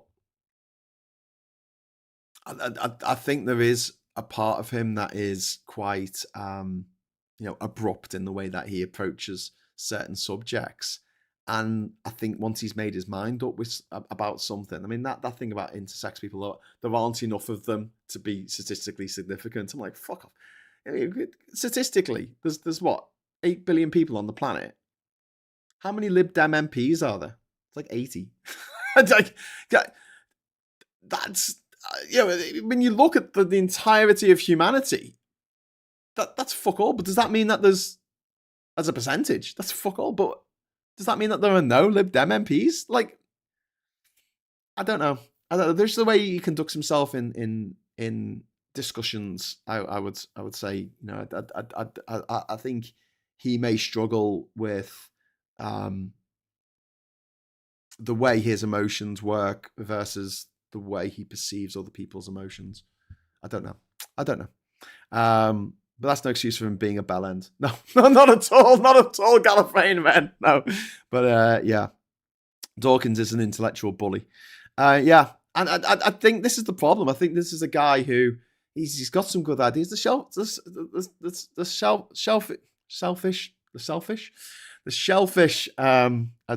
lobster. The Selfish Gene is it's a really good book. Unweaving the Rainbow is a very good book as well. But I compare that with a couple of Carl Sagan books. Carl Sagan, man, he was a poet. He was an absolute poet. And the way he put things across was just so, I don't know. I see Carl Sagan as honey and Richard Dawkins as vinegar. And I think that Richard Dawkins did a good job of turning people away from, I don't know, expanding their minds because of the way he went about attacking people. Not necessarily grifters who are out to make, feather their own nest, who don't really believe in it, but true believers. But yeah, I get that. I'm so tired of being a cultural and political punching bag, all because my body got the wrong memo during development, says Gallifreyan Man. I bet you are. I'm so sorry, Gallifreyan Man. I'm so sorry to all my trans friends out there who have just been picked on mercilessly by these bullies. Who, what does it benefit them? Here's the question for you. What the fuck does it benefit these motherfuckers who are running around? What does it benefit J.K. Rowling? What does it benefit bloody Graham Linehan, whose wife and children don't speak to him anymore? His wife left him, his children don't speak to him anymore because of his transphobic views. What does it benefit him? This... I mean, you think maybe it's the thing that lets them sleep at night, thinking they're doing the fucking Lord's work. But the reality is that these motherfuckers, these weirdos, they wake up in the middle of the night in fucking a cold sweat because trans people exist. Yeah. It's 15 degrees in Auckland, New Zealand, no snow. Not going skiing today then, mate. Gallifreyan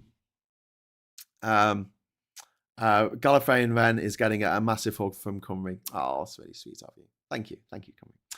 Okay. Right, absolutely massive show today. We're coming up to 3 hours that we managed to get from talking about refuck being fuckers via the public transport infrastructure of Liverpool in particular, down to the meticulous details of where the train tunnels go underneath underneath Liverpool City, which now you know, and via Israel, and then we've come back around to trans rights, which is something that this is the thing. Like, trans people aren't asking for any extra rights that anybody else has. They just want the same ones as everyone else, to go for a piss in the fucking toilet, or to actually join into sports clubs, amateur fucking sport, even professional sports clubs. Yeah. It's 13 degrees in Liverpool, feels like summer. Yeah, indeed. Anyway, so really good discussion. I hope I didn't offend anyone with what I said. I hope it made me points in the way that I feel like I was trying to make them come across. If I fucked that up, that's my fault. That's on me.